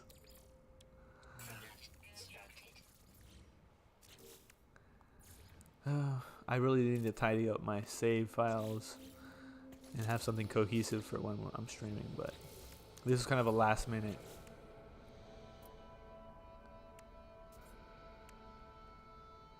Solar panel ain't gonna work. Oh guys, if you didn't know, the endurance update changed it so that the biofuel reactor is actually something you want to build sometimes, because now you don't have to put in that much carbon. For example, look, it used to be when it first got added, you had to put a whole stack of 2,000 carbon in here or something like that. It didn't let you put partial stacks in it, which was annoying. And then they fixed that so you could put partial stacks, but it still consumed a lot of carbon. But now you put in 100 and it gives you 49 hours of energy. So now it's like a solar panel without having to build batteries or anything like that. You just, for when you have just a teleporter, it works perfect. Face Off says, most of my galaxy bases are that same setup. Yeah, when I have a galaxy base to warp to a galaxy, it's just literally a teleporter. not even a cylindrical room. Except you put the solar battery inside. Yeah. Jason Trigger says, to be honest, watching Bebo build makes my brain pour out of my nose. Yeah, he's incredibly talented. Like, he deserves so many more subscribers. And the work he does, he gets featured by Hello Games sometimes, and it's inspiring. Like, yeah, he was able to figure out different glitch build methods and like share that with people is really, really admirable. Glitch Vision says, I mean, that's all I need when I can build a base that comes to me instead of building one that actually go to abandoning the system I was currently happily exploring for. Face Off says, yeah, it works finally. Loot. Face Off, I spend most of my time on my freighter now. No need to build that much. Yeah, if you want to focus on your freighter as your base, that's a gameplay style. Let me show.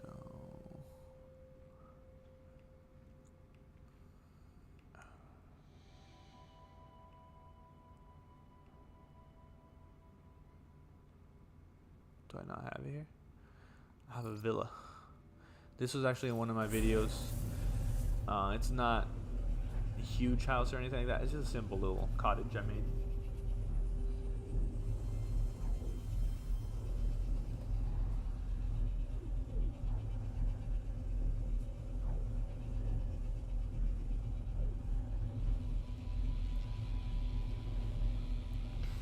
Face Off says I can warp literally anywhere on my freighter and scan planets. Yes, that's a really underrated feature. I love that, especially when you're looking for a specific type of planet. Glitch Vision says, Freighter Nomads Unite will one day rule this verse. There's room in this galaxy for everybody, guys. If you see that I use the legacy base parts to make this little base. Got a little fireplace, some sofas. I need to add some lighting in here. Damn. Face Off says the planet scanner is a game changer for real. Agreed. I thought I added lighting in here. Guess it didn't save. Let me go to lighting.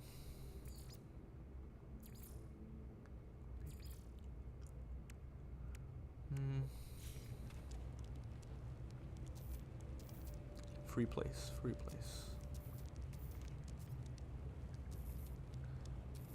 Cycle axis.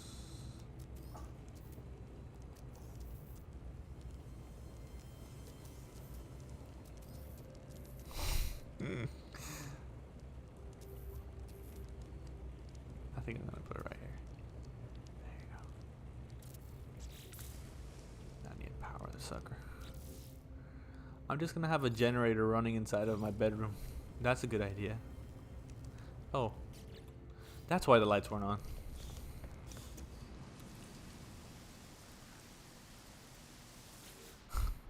Duh.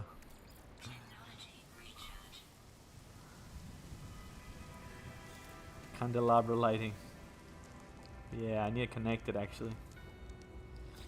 Let me go to the electrical wiring. So I come home from wiring all day to play a video game where, oh, that looks hideous. Just don't look up.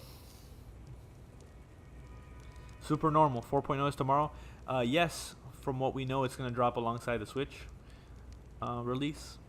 We don't know what time exactly, but I'm thinking it should be early in the morning, at least for the Switch. And for the other platforms, it should be throughout the day, latest Saturday. Sometimes there is delays depending on the which platform.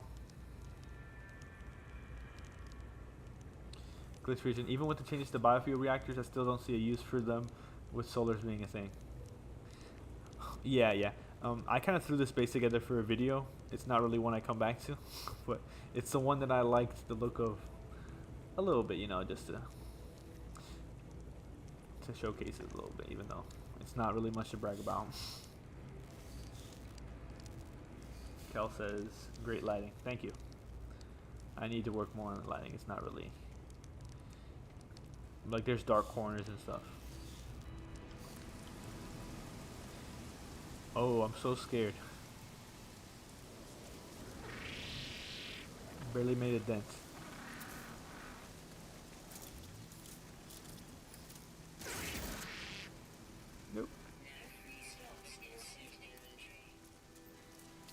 I like this planet. I like the view too.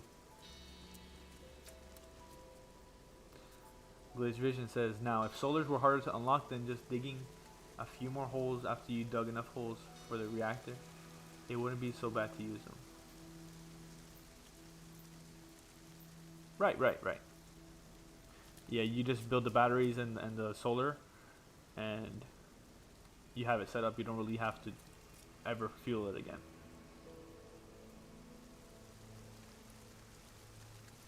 Oh, the Candelabra base part provides great lighting. I got you. Thank you. Yeah, if you were talking about my lighting, I know you weren't calling it great, because it's not. Let me go. Skadababoop.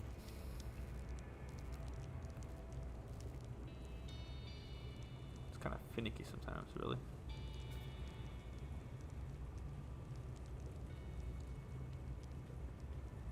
Holy crap.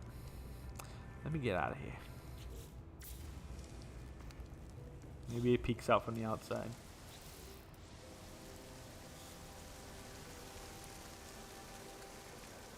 I use biofuel reactors all the time. Solars are too annoying.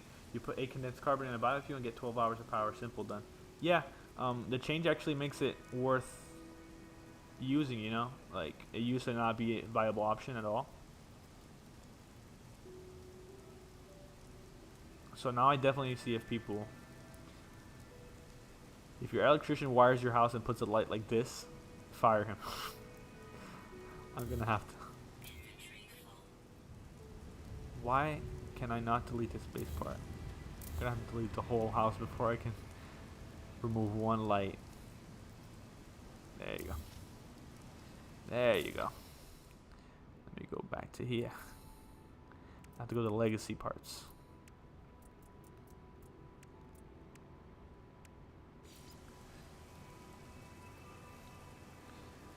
Or just search for a hotspot and build there. Yeah, face off. Yeah, that's a good idea. Sometimes I want a particular base in an exact spot. Not always, but if you can, just search around for the nearest hotspot. And yeah, that's a really good option as well.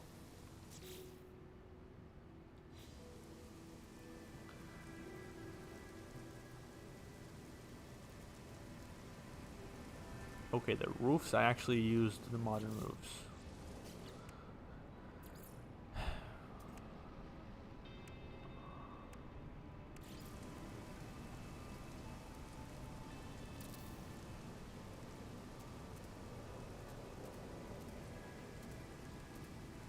Thank y'all for sticking through this stream. It's not the most entertaining or anything, but it's good to just, you know, relax a little bit and get hyped up for the new update.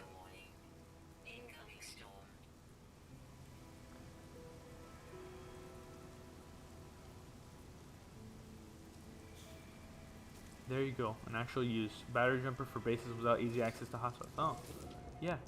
I guess so. You just throw some carbon in there and they'll charge it up. Glitch Vision. Admittedly, I only build bases with free prefab components, so I never have to worry about power lines. Nice.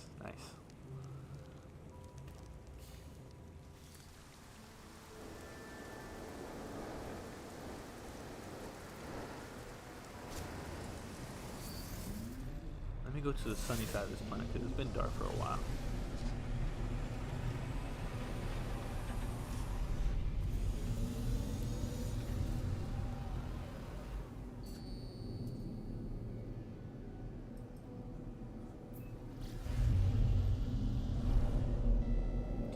Jason says, nah, it's chill. Your voice is really easy to listen to.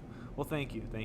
I'd hope so. I wouldn't want to be a content creator using my voice and having an annoying or a voice that's not nice to listen to. So I appreciate that, but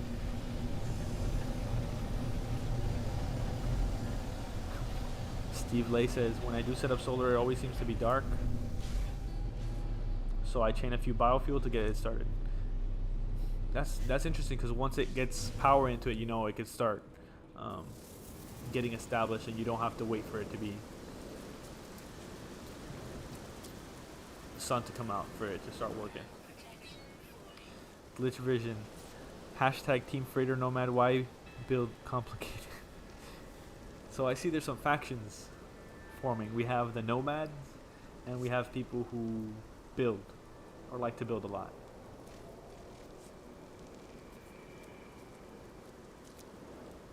Look at that. A chicken with a butt face.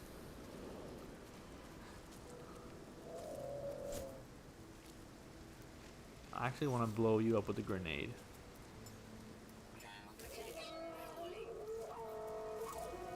It's not this one.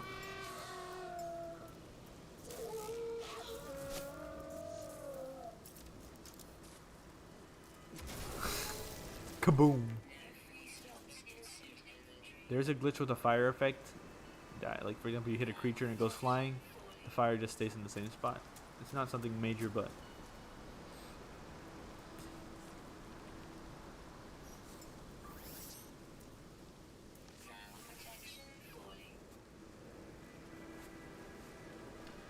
Steve Lay, I just used the cab service to get to a new galaxy and it was awesome. That's cool.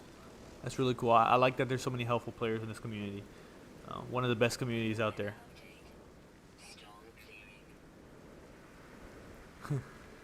Face off. That planet is just hostile altogether. It is, but I love the vibes it gives off. I like the color palette. It's not a common one that I have found. And I like some of the fauna here. I know it's not ideal to have things chasing after you trying to kill you, but they're not really a threat to me. It's just an annoyance. Face off. It is the best community, in my opinion. What I've run into. Many game communities are kind of toxic, where like they're not welcoming to new players. But this community, you could literally say, I just bought the game today. I don't know anything. I don't know what to do. And there will be people like walking you through it and helping you out. I think that's awesome.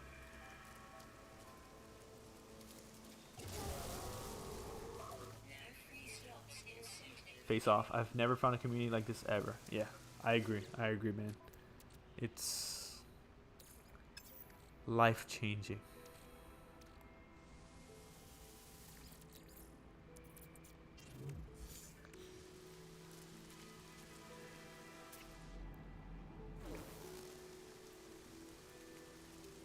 I love the view you get from moons. You can see the planet huge in the sky.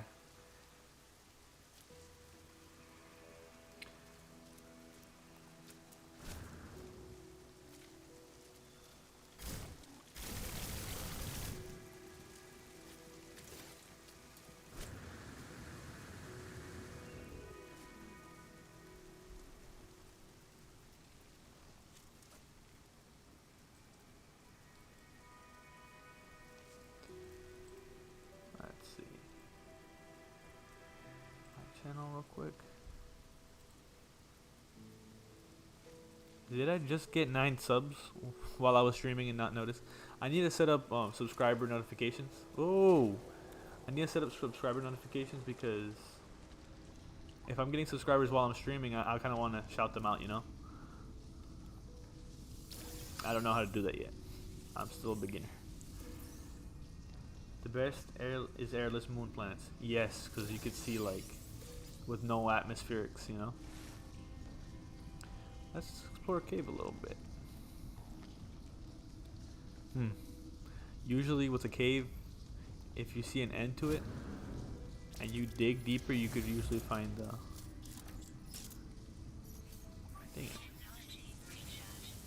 you could find a continuation to it. Not always, but in terrain generation sometimes. I just hit bedrock.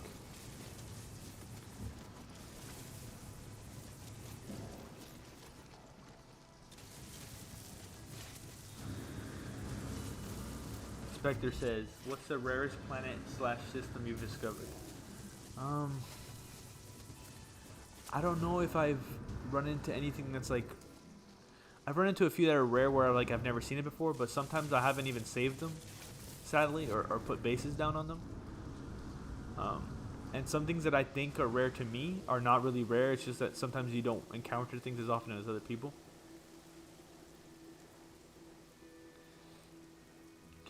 But I have found a system that had like 3 paradise planets in it. I did not save it. This was before I did content creation.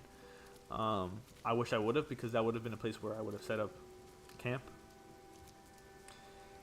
And Glitch Vision says, I might jokingly talk smack about given features or playstyles, but I've lived them and respect the trouble it is to play in that style. Gone through 3 saves where I've done everything from base building to single system play to my current obsession with the nomad style. For me, it's all good fun. I love seeing what this awesome community comes up with. Well, that's nice of you to say, man. Yeah, because sometimes people get very particular and judgmental with their way of playing, and I don't like to see that, you know. So it's good that you're like that.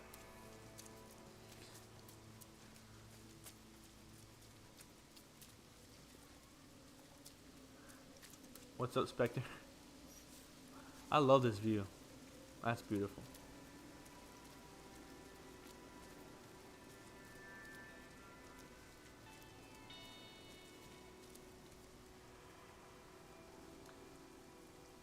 Spectre, I recently found a system with 4 paradise planets, including an Earth-like planet and an Atlas station in the Euclid galaxy.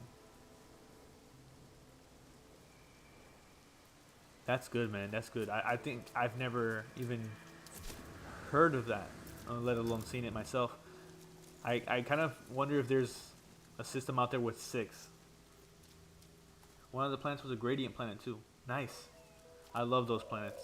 The chameleon worlds, I actually have one saved. Let's go to the chameleon one. I know those are not as common as...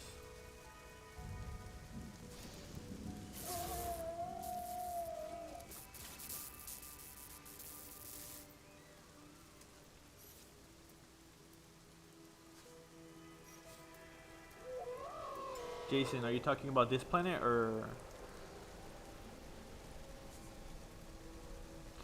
Steve Lay, I love that people have such different playstyles. I personally find base building too tedious, but I love seeing creative things people do. I'm kind of on the same boat. I no hate towards anyone who loves to build. I feel like a lot of the community goes towards base building, and I have no hate towards them. I have no judgment, and I love to see what they've created, and I love to visit bases. But when it comes to making bases, it's just not the way I play. Same thing with the frigate missions. They're interesting, but I already have units and nanites set up, so every now and then I'll do it just as busy work, but it's not something I have grinded to finishing the upgrades of all the frigates and everything.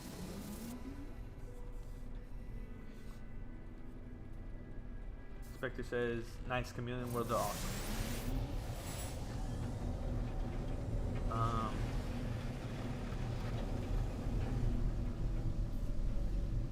Glitch Vision says, I also tend to tease people for playing in third person because a lot of people don't even know you can change camera, so I jokingly and cautiously do so to help inform them of the feature. Oh, that's nice, man.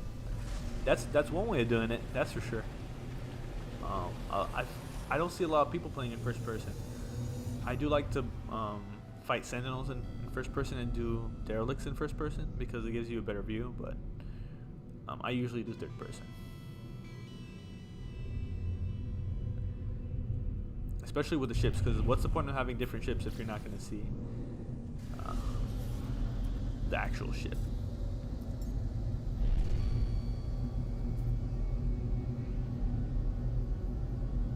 Oh, Jason, yeah, the one you're on, real cool looking planet. I think it's beautiful. Like, I come back to it every now and then just to look, and not many planets have like a certain aesthetic, you know, where it looks almost handcrafted, where the plants and everything like go together nicely, and then the lighting and the colors, you know. It's not as common as you'd think. A lot of them look more randomized and not as good looking.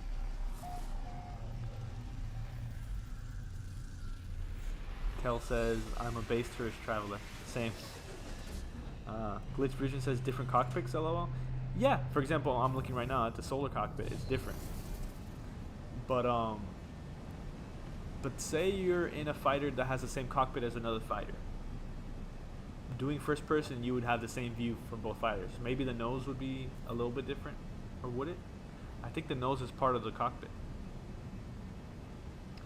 Anywho, you would just have you could see the wings maybe if you look to the side, but If you do third person, you can see the whole color of the ship and the shape of the ship and the trails that you have unlocked. And I like third person flying. Yep, that's why I cracked the joke. Yeah, you know what I mean? Let me sell some of the garbage I got on me.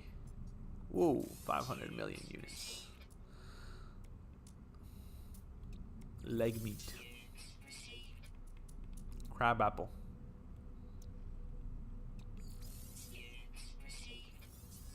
Why do they put apple in quotes?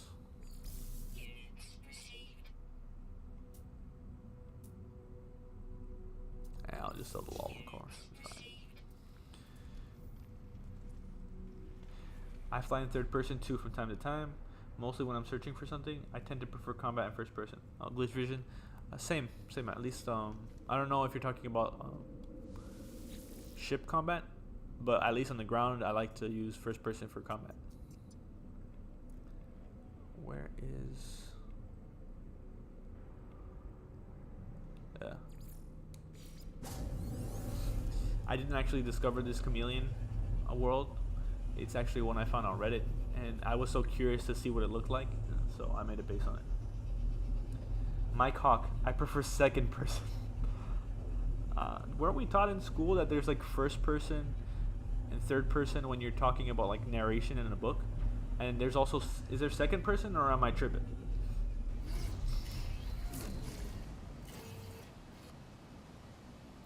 I make a lot of content on this planet just because I like the white grass and the chameleon effect.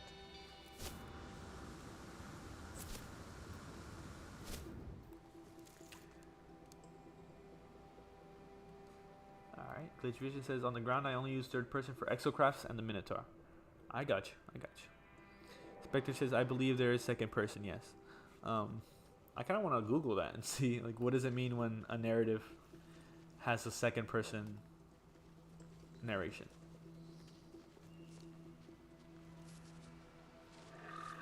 Driver San Francisco actually had a mission where you played from second person perspective. It was trippy. Is second person like when you see it from another character's point of view, not necessarily behind your own?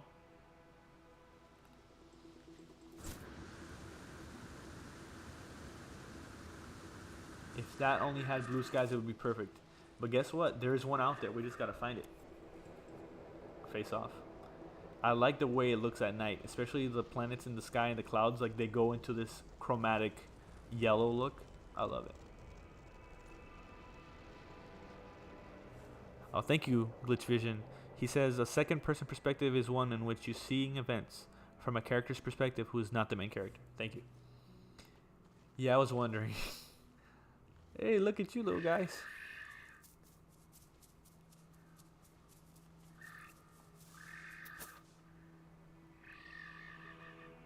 What are you called?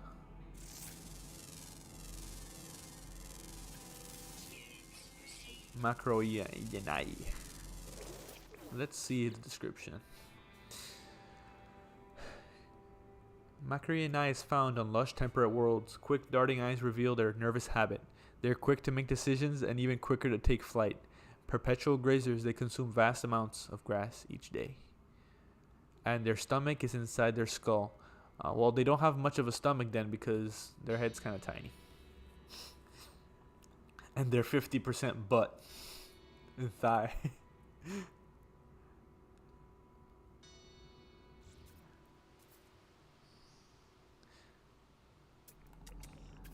I know many of you are probably not new to the game, but if you are new to the game, make sure to get the scanner upgrades for your multi-tool. Right now, the one I have does not have scanner upgrades, but this one, I believe, does. Yeah, at next class. So you can see it has 10,000, 9,000. So when you scan something, the money you get from it is good. It's not like millions, but you get like 300k sometimes for rare creatures.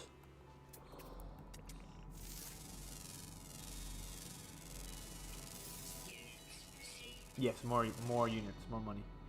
Did I say something different? Second person perspective is often used when interludes or sections of a story where the author or narrator wants to tell a portion of the story from a different perspective. Oh, fascinating, fascinating. I like to think of myself as a reader and like in that sense of like narratives and books,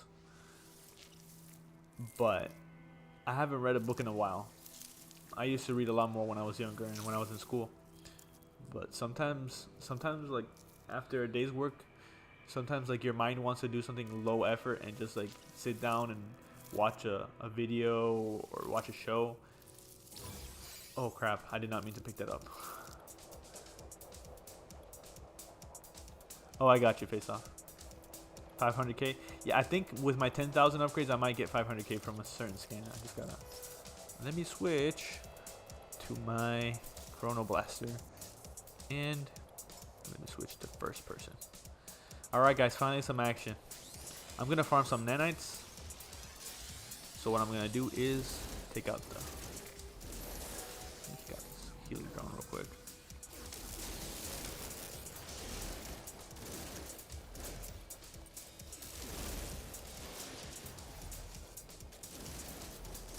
I'm gonna leave the spawners in, like the summoners. Oh crap.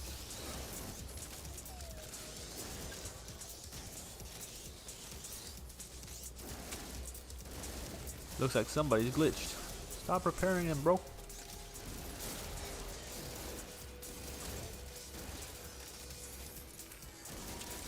You gotta be kidding me.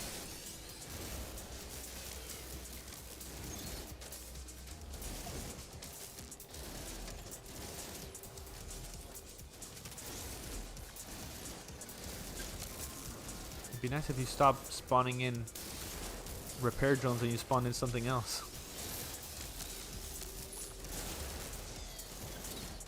Alright, let me try to get somebody else.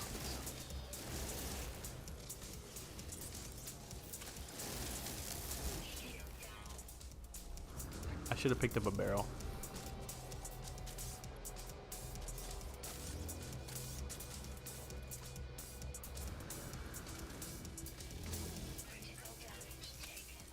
There you go.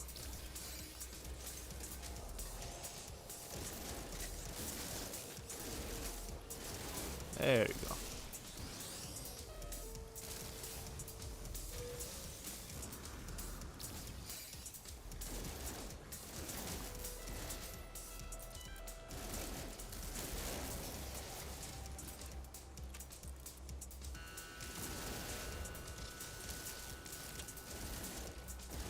I want to keep the summoners alive just because I want to farm nanites for a little bit. But the summoners are annoying as heck.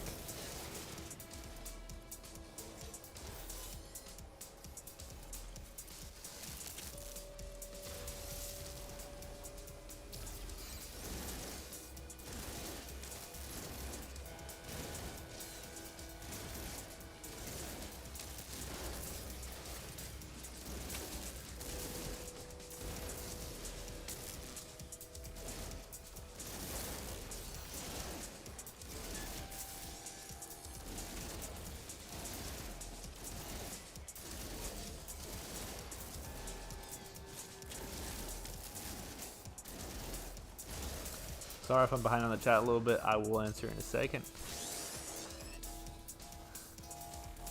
Who are you gonna heal? Nobody, because there ain't nobody to heal.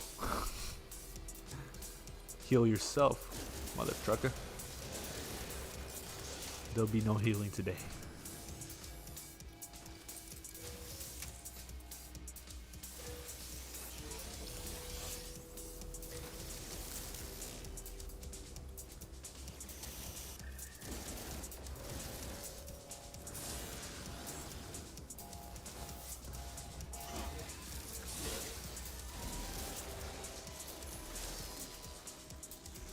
I just want to see another healer. Oh, there you go.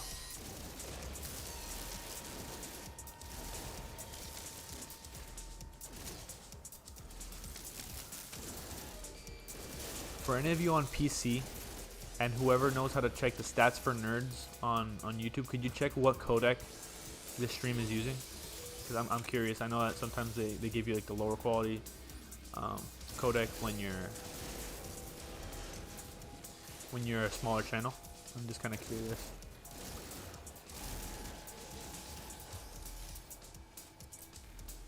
And I'm not calling y'all nerds because I'm also a nerd, but I meant the actual stats on YouTube is called stats for nerds when you right click.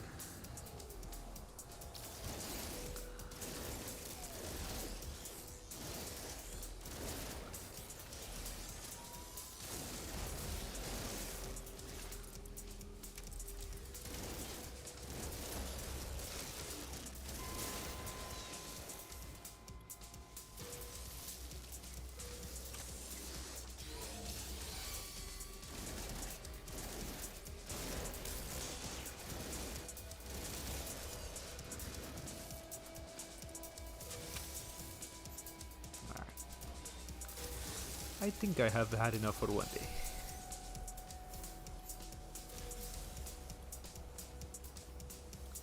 Let me kill the summoner. Oh, oh, nice. If you kill them while they're summoning, they do not spawn in. Just, you should guys should know that.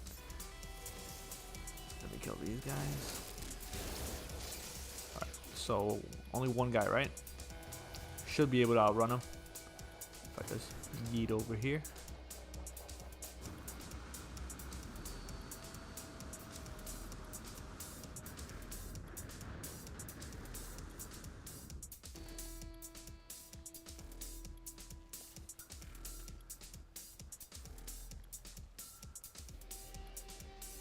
Glitch Vision says the reason it's not primary perspective is because how mind-bending it could be to follow events from a side perspective who is not always present during the story. Yeah, kind of like in your mind, like you only think about your life in the way that you see it, but when you realize at a certain age, like wait, there's other people who are experiencing their own life and it's not anything to do with me, it's kind of like game-changing when you consciously are aware of that. Jason Trigger says, I was about 300 hours in when I found out that the scanner upgrades get you more units. Yeah, it says the damage, not the damage, the range on your scanner is also increased, so I could see why someone would just think it's just for the scanner and not for the analysis visor, you know? Face Off says, you're about to get chased down. No, I chased them down. Steve Lay, stupid summoners always spawning in repair drones and other summoners. Yeah. I just want them to spawn in the regular drone so I can get some nanites, you know? Glitch Vision says, and it always has the unreliable narrator problem from the reader's perspective. You can't trust the events from this side character as all actually having happened. Yeah, and a lot of books are like that, where you're reading something to a certain extent, and then it switches to another character's perspective, and you're like, oh, they were lying, or they didn't know the situation fully, and it's kind of like a mind bend at that point. Spectre, thank you for posting the codec. I don't really know what it means either, but I do know there's two certain codecs that they have. Like there's a lower quality one and the higher quality one. I'm gonna save that real quick. Thank you, Glitch Vision, as well for posting the AVC one. I think that might be the good one. There's like a higher quality codec and a lower quality. I've mentioned that already, but yeah. About to get some oxygen up in here.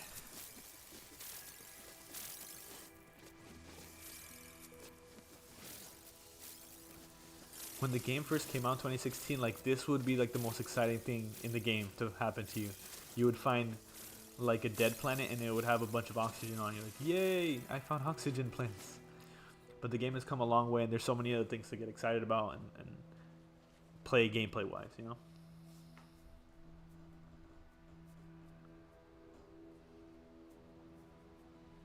The Unusual Suspects uses that unreliable second perspective to perfection. Thank you, Jason. That's a novel, right? I'm gonna actually save that. I'll definitely check that out.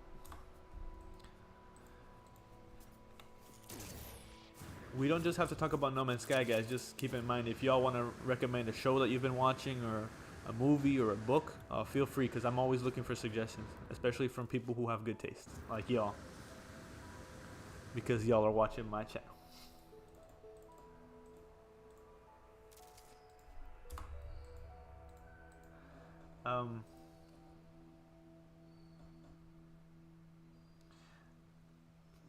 Kel, what do you mean? What do you still love? Sorry if I'm a little behind.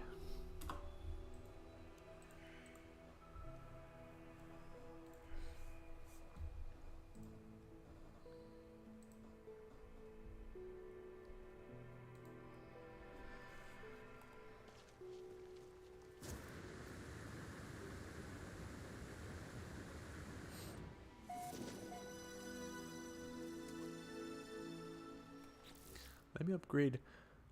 Let me put a plasma launcher up in here because I need something with a little pizzazz. Hermetic seal, amino chamber. Let's see. I'm so lost. It must look like I don't know how to play this game the way I'm playing it.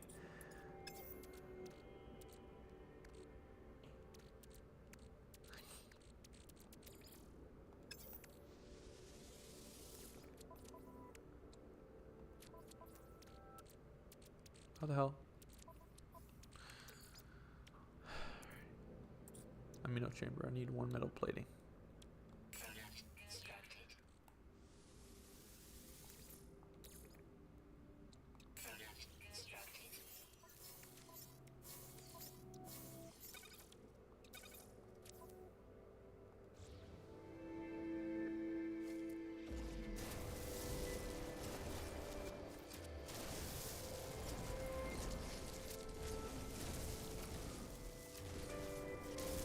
The game looks so nice on PS5, guys.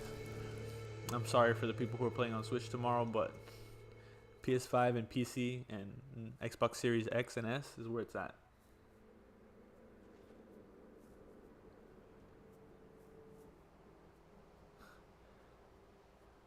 Mike Hawk, thank you for posting the codec as well. Kel says O2, oxygen, the sound when you pick for them. It's really satisfying, actually. Mike Hawk says, say my name. My name is Walter Hollywood White. I live in 905 Negro Arroyo Lane, Albuquerque, New Mexico. That's not my actual address, guys.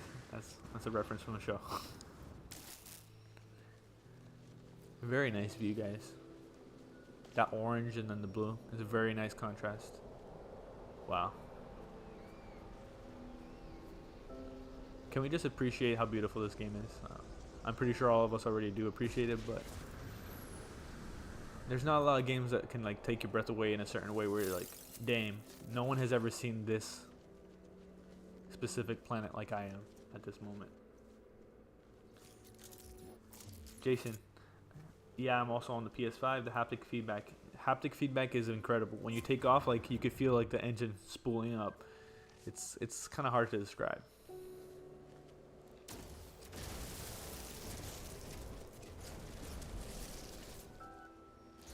Yes, Mike Hawk, Breaking Bad. The one and only. Great show. It's not, obviously not for kids. It's not a family show, but if you are okay with mature themes, Breaking Bad is a really, really good show. It kind of elevates itself to the point of it's almost cinema, in my opinion. I know it's technically not a movie, but the writing and the structure it has from season to season is like a movie to me. And like I've recently started rewatching it, and I'm almost more addicted to it now than I was on my first watch.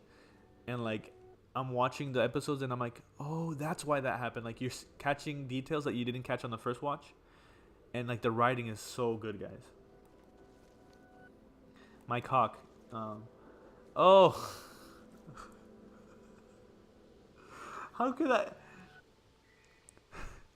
Mike Hawk. Now I know why you were telling me to say your name. Mike. You'll be playing the Switch in 3 hours. Awesome, man. Tomorrow I'm going to be streaming it as well. I know I've probably already mentioned that. The grass here looks like wheat. Kind of like wheat fields. A little bit. Jason Trigger. Breaking Bad is fantastic. Breaking Bad is my favorite TV show, unless I find a better TV show, but at this point in time, I think it's my favorite. It's obviously not perfect. There's a few things that don't like about the show. There's certain elements, but the good outweighs the bad in my opinion. Look at this jackalope.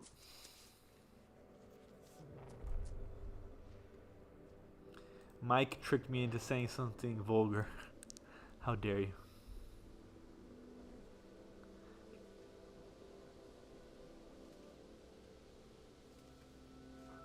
Oh, The Unusual Suspects is a show, not a book. Okay. I'll definitely not read anything because I don't want it to be spoiled for me.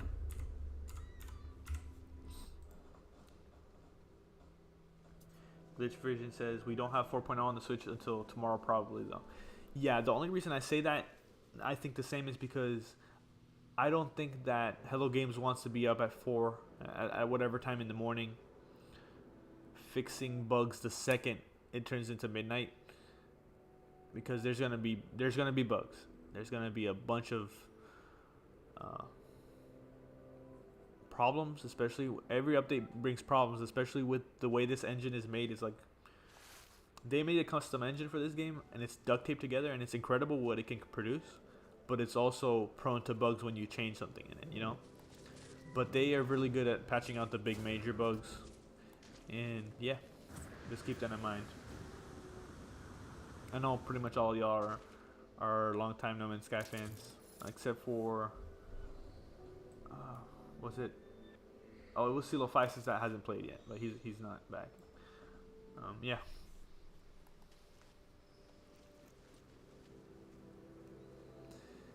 Alrighty, guys. I think that's gonna be it for this stream. Thank you so much for tuning in. And it's not really a main stream, or I didn't really have an idea going into this. I just kind of wanted to see how it goes, and how the chat works and OBS. I'm new to this.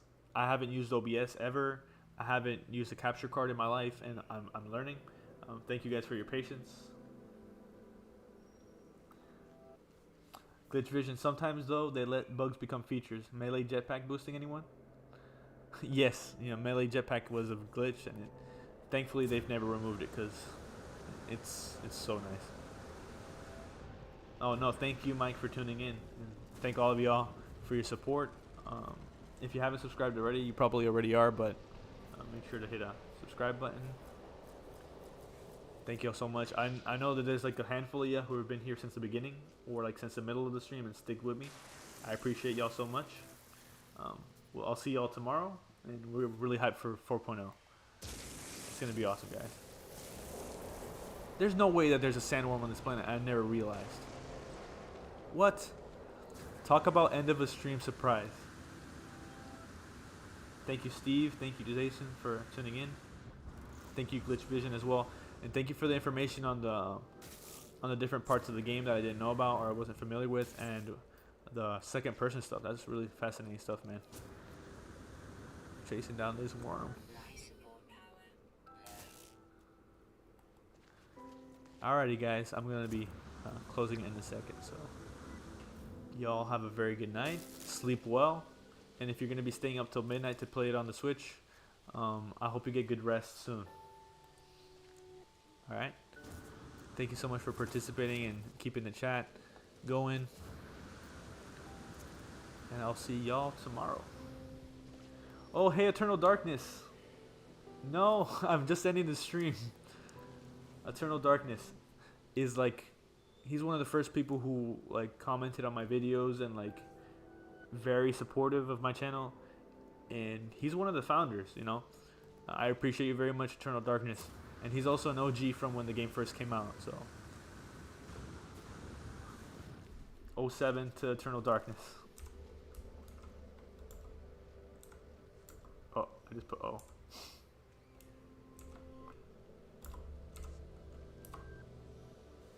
Thank you so much for tuning in, man. I'll see you tomorrow if you do join that stream. I'm going to be streaming from the Switch and also the PS5, the new 4.0 update. I appreciate you, man.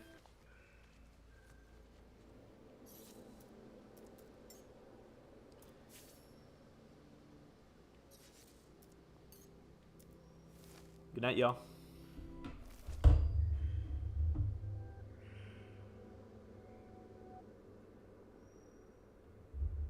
I got you, Eternal. Um, well, anywho, the VOD will still be up on my channel, so